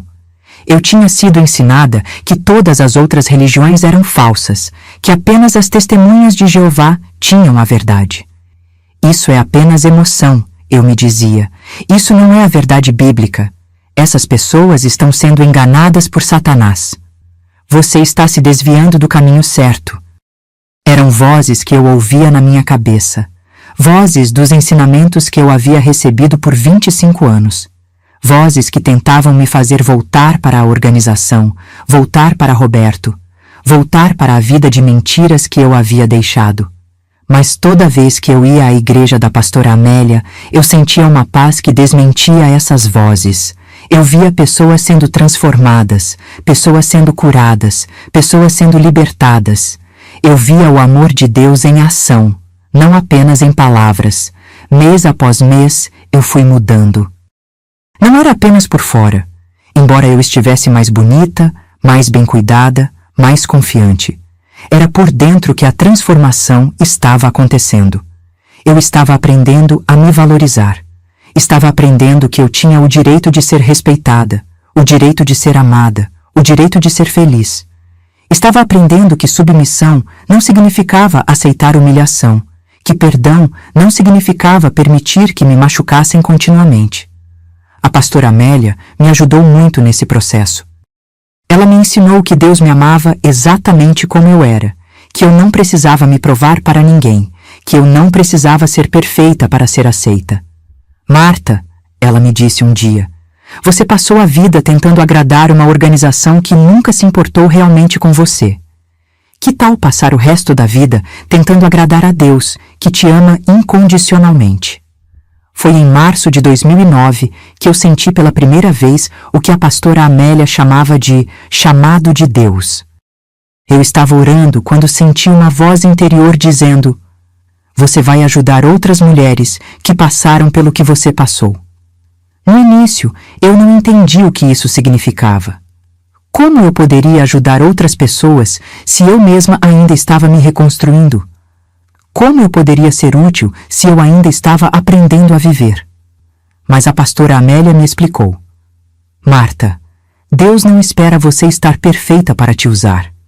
Ele te usa na sua imperfeição, na sua humanidade, na sua experiência. Quem melhor para ajudar uma mulher traída do que uma mulher que já foi traída?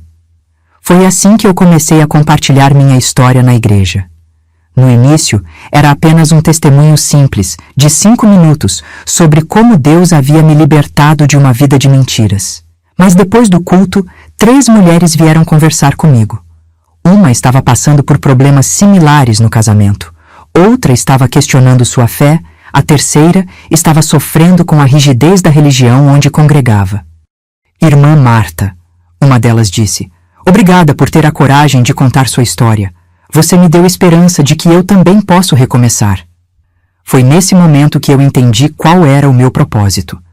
Deus havia permitido que eu passasse por todo aquele sofrimento para que eu pudesse ajudar outras mulheres a não se perderem como eu me perdi.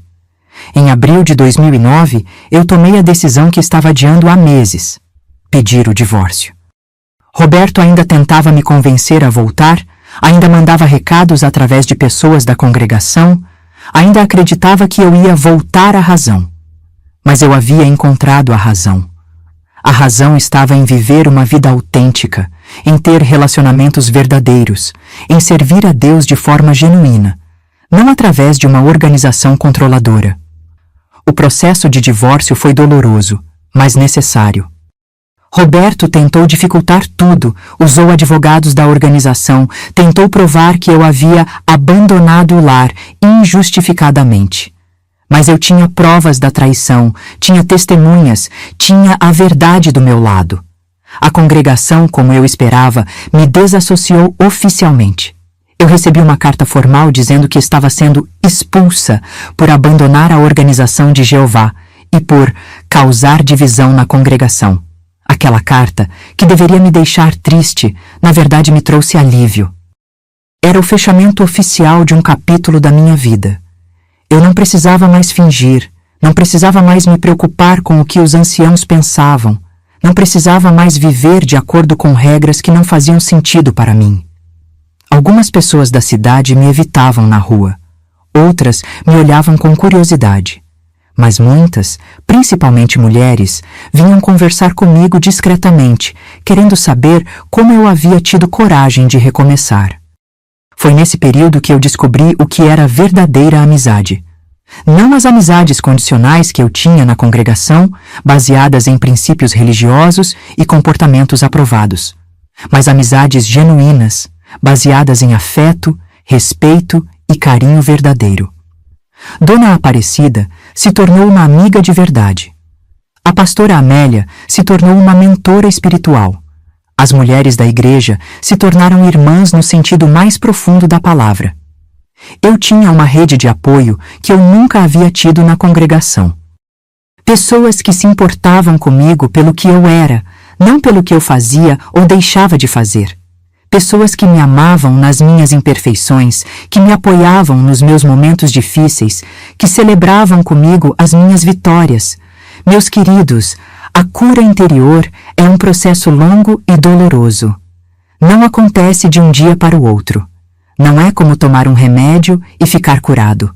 É como cuidar de uma ferida profunda, que precisa de tempo, cuidado e paciência para sarar. Eu tive que aprender a confiar novamente. Tive que aprender a amar novamente.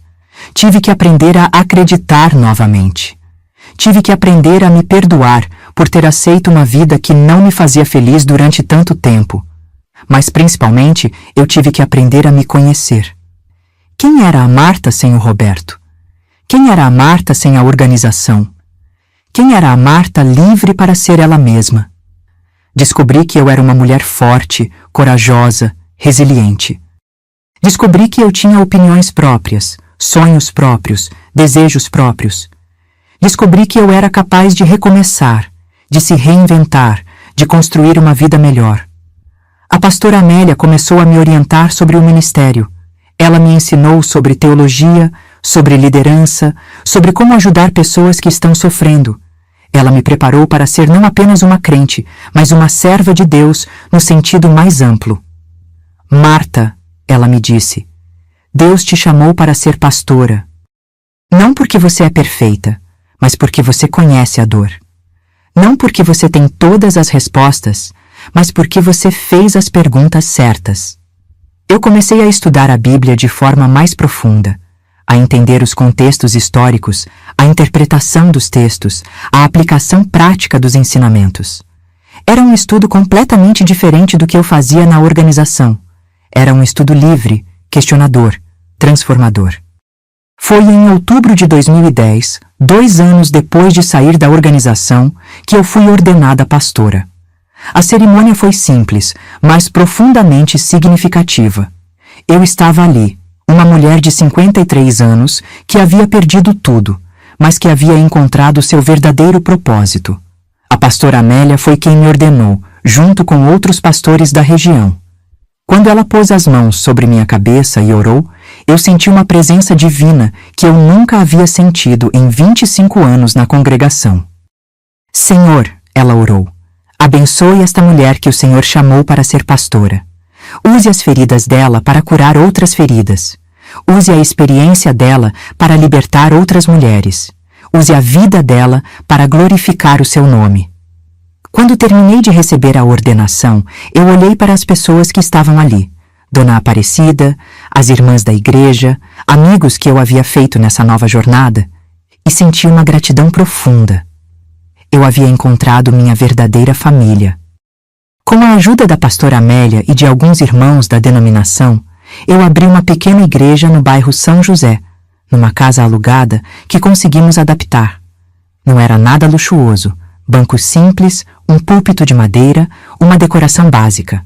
Mas era meu, era nosso, era um lugar onde podíamos adorar a Deus livremente. A primeira reunião teve 15 pessoas, a segunda teve 20, a terceira teve 25.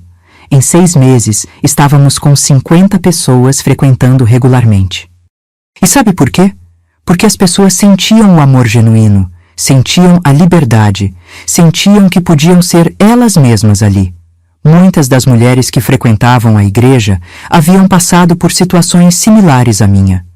Mulheres traídas, mulheres rejeitadas, mulheres que haviam perdido a fé, mulheres que estavam recomeçando a vida.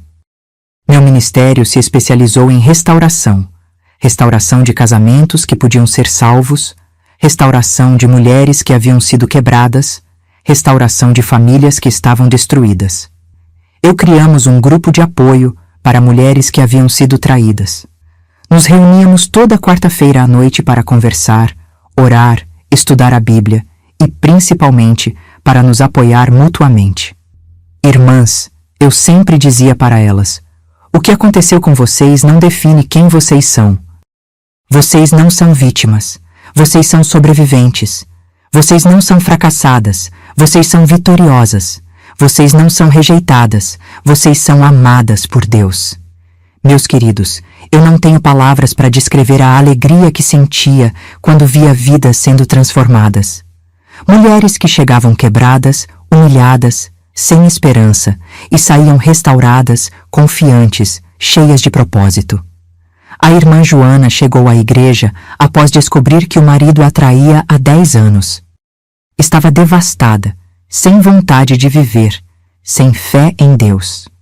Hoje, ela é uma das líderes da igreja, casou-se novamente com um homem maravilhoso e ajuda outras mulheres a se recuperarem. A irmã Cláudia saiu de uma denominação rígida onde era proibida de usar calça comprida, de cortar o cabelo, de expressar suas opiniões. Hoje, ela é uma mulher livre, feliz, que serve a Deus com alegria, não por medo. A irmã Regina estava com depressão severa depois de 20 anos num casamento abusivo. Hoje, ela é uma empresária de sucesso, uma mulher independente, que ajuda outras mulheres a saírem de relacionamentos tóxicos. Uma das coisas mais difíceis de sair da organização foi o corte de relacionamentos familiares. Minha irmã, meus primos, meus sobrinhos, todos eram testemunhas de Jeová e foram orientados a me evitar. Mas em 2012, minha irmã mais nova, a Célia, veio me procurar. Ela estava passando por problemas no casamento e precisava de alguém para conversar. Marta, ela disse, eu sei que não deveria estar aqui, mas eu preciso de você. Você é a única pessoa que eu conheço que teve coragem de recomeçar. Conversamos por horas. Eu contei minha história completa, sem omitir nada. Ela chorou, se emocionou e no final disse: Marta, eu admiro sua coragem. Eu nunca teria essa força. Você tem, eu disse. Todas nós temos, só precisamos descobrir. Com o crescimento da igreja, começamos a expandir nosso ministério. Criamos um programa de rádio semanal, onde eu falava sobre restauração, sobre recomeço, sobre a liberdade que há em Cristo. Criamos também um curso de capacitação para mulheres que queriam se tornar líderes espirituais. Ensinávamos sobre liderança, sobre teologia, sobre como aconselhar pessoas que estão sofrendo. Organizamos seminários sobre relacionamentos, sobre família, sobre espiritualidade saudável. Pessoas vinham de cidades vizinhas para participar, porque era um ministério único na região. Meus queridos, uma das perguntas que mais me fazem é: Pastora Marta, a senhora perdoou o Roberto? E eu sempre respondo: sim, eu perdoei. Mas perdoar não significa esquecer, e não significa voltar. O perdão foi um processo longo e doloroso. Eu tive que perdoar não apenas o Roberto, mas também a Conceição, os anciãos que tentaram acobertar tudo, a organização que me controlou por tanto tempo. Mas o perdão não foi por eles, foi por mim. Eu perdoei para me libertar do rancor, da amargura, da raiva que estava me consumindo. Eu perdoei para poder seguir em frente, para poder amar novamente, para poder ser feliz. Em 2013, eu conheci o João, um homem viúvo de 58 anos que frequentava a nossa igreja. Ele havia perdido a esposa por câncer 2 anos antes e estava se reconstruindo também. João era tudo o que Roberto não era. Carinhoso, atencioso, respeitoso, honesto. Ele me tratava como uma princesa, me valorizava, me apoiava no ministério. Nos casamos em 2014, numa cerimônia linda na igreja. Eu usava um vestido branco porque eu era nova novamente, porque eu havia renascido, porque eu merecia celebrar minha nova vida. Nosso casamento é uma sociedade verdadeira. Ele me ajuda no ministério, eu o apoio nos projetos dele. Conversamos sobre tudo, não temos segredos, não temos mentiras. É um casamento baseado no amor, no respeito, na confiança. Além do ministério, eu também me realizei profissionalmente. Abri uma loja de roupas evangélicas que se tornou um sucesso na região. Não é apenas uma loja, é um ministério também, porque muitas mulheres vêm ali buscar não apenas roupas, mas conselhos, oração, apoio. Escrevi um livro chamado Liberdade para Recomeçar, onde conto minha história completa e dou orientações para mulheres que estão passando por situações similares.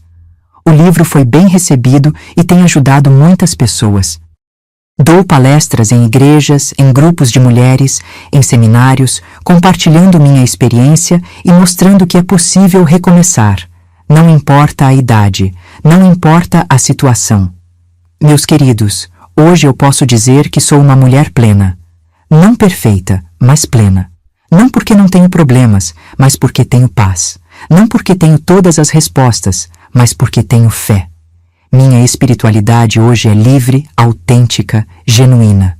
Eu sirvo a Deus por amor, não por medo.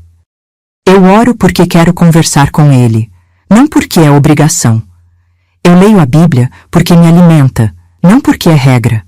Tenho uma relação pessoal com Jesus Cristo que eu nunca tive na organização. Ele é meu amigo, meu consolador, meu guia. Ele me ama como eu sou, não como eu deveria ser. Pode parecer estranho, mas hoje eu sou grata pelo sofrimento que passei. Não porque foi bom, mas porque foi necessário. Não porque gostei, mas porque cresci.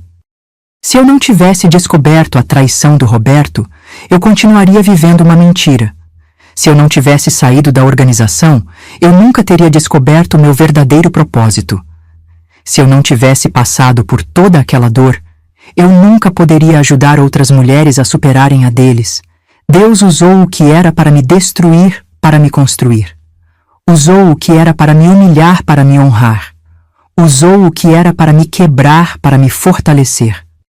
Meus queridos, se eu pudesse resumir em poucas palavras o que aprendi nessa jornada, eu diria: a verdade liberta, o amor restaura, e Deus sempre tem um plano melhor para nós.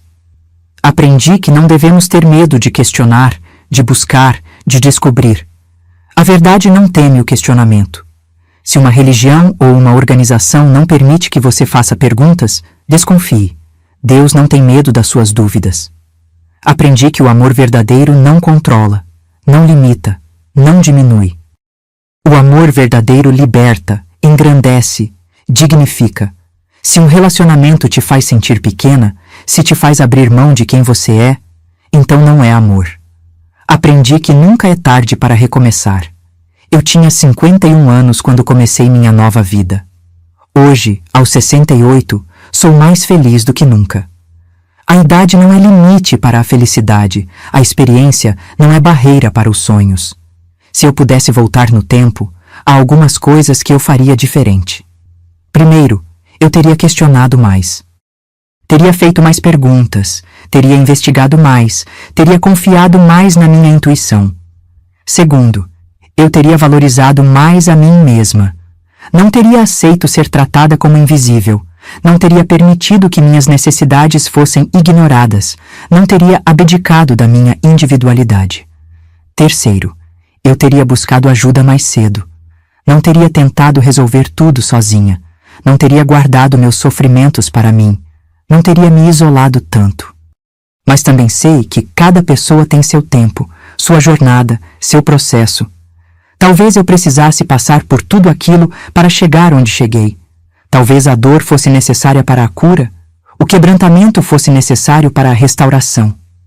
Para vocês que estão me assistindo e que talvez estejam passando por algo similar, eu quero deixar alguns conselhos. Primeiro, confiem na sua intuição. Se alguma coisa não está certa, provavelmente não está mesmo. Não ignorem os sinais, não desculpem o indesculpável, não normalizem o que não é normal. Segundo, não tenham medo de buscar a verdade. É melhor uma verdade dolorosa do que uma mentira confortável. É melhor saber e poder tomar decisões do que viver na ignorância. Terceiro, não se sintam culpadas pelo que aconteceu. Traição é responsabilidade de quem trai, não de quem é traído. Vocês não são culpadas por não terem sido suficientes. Vocês não são culpadas por terem confiado. Quarto, não tenham medo de recomeçar. Não importa a idade, não importa a situação, não importa o que perderam. É possível construir uma vida nova, uma vida melhor, uma vida mais autêntica. Quinto, busquem ajuda. Não tentem resolver tudo sozinhas. Procurem amigas, familiares, profissionais, líderes espirituais. Cerquem-se de pessoas que as amem e as apoiem. Hoje minha filosofia de vida é simples. Viver na verdade, amar sem medo, servir com alegria. Viver na verdade significa não aceitar mentiras, não viver de aparências, não fingir ser o que não sou. Significa ser autêntica, genuína, transparente. Amar sem medo significa não ter medo de me entregar, de confiar, de ser vulnerável. Significa não permitir que as feridas do passado me impeçam de viver o presente. Servir com alegria significa usar minha vida para ajudar outros, para fazer a diferença, para glorificar a Deus. Significa não viver apenas para mim, mas para um propósito maior. Sobre a organização das Testemunhas de Jeová, eu não tenho rancor. Eu tenho compaixão pelas pessoas que ainda estão lá, que ainda vivem sob aquele controle, que ainda acreditam que aquilo é a verdade. Eu oro por elas, especialmente pelas mulheres que estão sofrendo em silêncio, que estão sendo controladas, que estão sendo diminuídas. Eu oro para que elas tenham coragem de questionar, de buscar, de descobrir que há um mundo maior lá fora. Não estou dizendo que todos os testemunhas de Jeová são infelizes ou que todos os relacionamentos lá são tóxicos. Estou dizendo que o sistema permite e até encoraja esses comportamentos, porque prioriza a organização sobre o indivíduo. O perdão não foi um evento, foi um processo. Eu não acordei um dia e disse, pronto, perdoei. Foi um trabalho diário, uma escolha constante, uma decisão renovada. Perdoar o Roberto foi difícil, mas necessário. Perdoar a Conceição foi doloroso, mas libertador. Perdoar os anciãos foi custoso, mas transformador. Mas o perdão mais difícil foi me perdoar. Perdoar por ter aceito ser tratada mal, por ter permitido que me controlassem, por ter abdicado da minha individualidade. Hoje eu entendo que o perdão não é sobre a pessoa que nos machucou, é sobre nós mesmas. É sobre nos libertarmos da prisão do rancor, da amargura, da raiva. Meus queridos, hoje eu sou grata por toda a minha jornada. Pelas alegrias e pelas tristezas, pelas vitórias e pelas derrotas, pelos acertos e pelos erros. Sou grata pela traição, porque me mostrou que eu era mais forte do que imaginava. Sou grata pela saída da organização, porque me libertou para ser quem eu realmente sou. Sou grata pelo sofrimento, porque me ensinou a ter compaixão pelos outros. Sou grata pelo João, que me mostrou que o amor verdadeiro existe. Sou grata pela igreja, que me deu um propósito. Sou grata pelo ministério, que me permite ajudar outras pessoas. Sou grata por vocês, que estão me assistindo, que estão me permitindo compartilhar minha história. Vocês não sabem o quanto isso significa para mim. Meu futuro é cheio de esperança. Pretendo continuar no ministério enquanto Deus me der forças. Pretendo continuar ajudando mulheres que precisam de apoio, de orientação, de um ombro amigo. Pretendo escrever mais livros, dar mais palestras, expandir o ministério. Quero que minha história chegue ao maior número possível de pessoas, para que saibam que é possível recomeçar, que é possível ser feliz. Pretendo aproveitar minha vida com o João, viajar, conhecer lugares novos, viver as experiências que não vivi durante os 25 anos na organização. Pretendo ser uma avó adotiva para os jovens da igreja, uma mentora para as líderes que estão surgindo, uma referência para as mulheres que estão começando sua jornada. Mas principalmente, pretendo continuar crescendo, aprendendo, me transformando, porque a vida é uma jornada de crescimento constante, e eu não quero parar nunca. Meus queridos, se vocês chegaram até aqui, é porque esta história tocou vocês de alguma forma. Talvez vocês tenham se identificado com alguma parte. Talvez vocês tenham conhecido alguém que passou por isso, ou talvez vocês simplesmente se emocionaram com a jornada de uma mulher que decidiu recomeçar. Eu quero que vocês saibam que não importa o que vocês estão passando, não importa quão difícil seja a situação, não importa quão impossível pareça a solução. Sempre há esperança. Sempre há possibilidade de recomeço. Sempre há um futuro melhor esperando por vocês. Deus tem um plano maravilhoso para a vida de vocês. Pode ser que vocês não vejam agora, pode ser que vocês não entendam agora, mas confiem. Ele sabe o que está fazendo. Ele sabe o que é melhor para vocês. Eu quero agradecer a todos vocês que assistiram até aqui, que me deram a oportunidade de compartilhar minha história. Vocês não sabem o quanto isso significa para mim. Quero agradecer especialmente aquelas mulheres que me escrevem, que me procuram, que compartilham suas histórias comigo. Vocês são a razão pela qual eu continuo contando minha história. Quero agradecer também aos homens que assistem, que respeitam, que entendem a importância de tratar suas esposas com amor e dignidade. Vocês são exemplo para outros homens. Se vocês estão passando por uma situação similar, se vocês precisam de ajuda, de orientação, de uma palavra de conforto, eu estou aqui. Vocês podem me procurar através da igreja, através das redes sociais, através dos contatos que deixo nos vídeos. Não enfrentem sozinhas. Não tentem resolver tudo sozinhas. Busquem ajuda, busquem apoio, busquem pessoas que as amem e as apoiem. E principalmente, não desistam. Não desistam de vocês mesmas. Não desistam dos seus sonhos. Não desistam da possibilidade de serem felizes. Vocês merecem ser felizes. Vocês merecem ser amadas. Vocês merecem recomeçar. Que Deus abençoe a vida de cada um de vocês.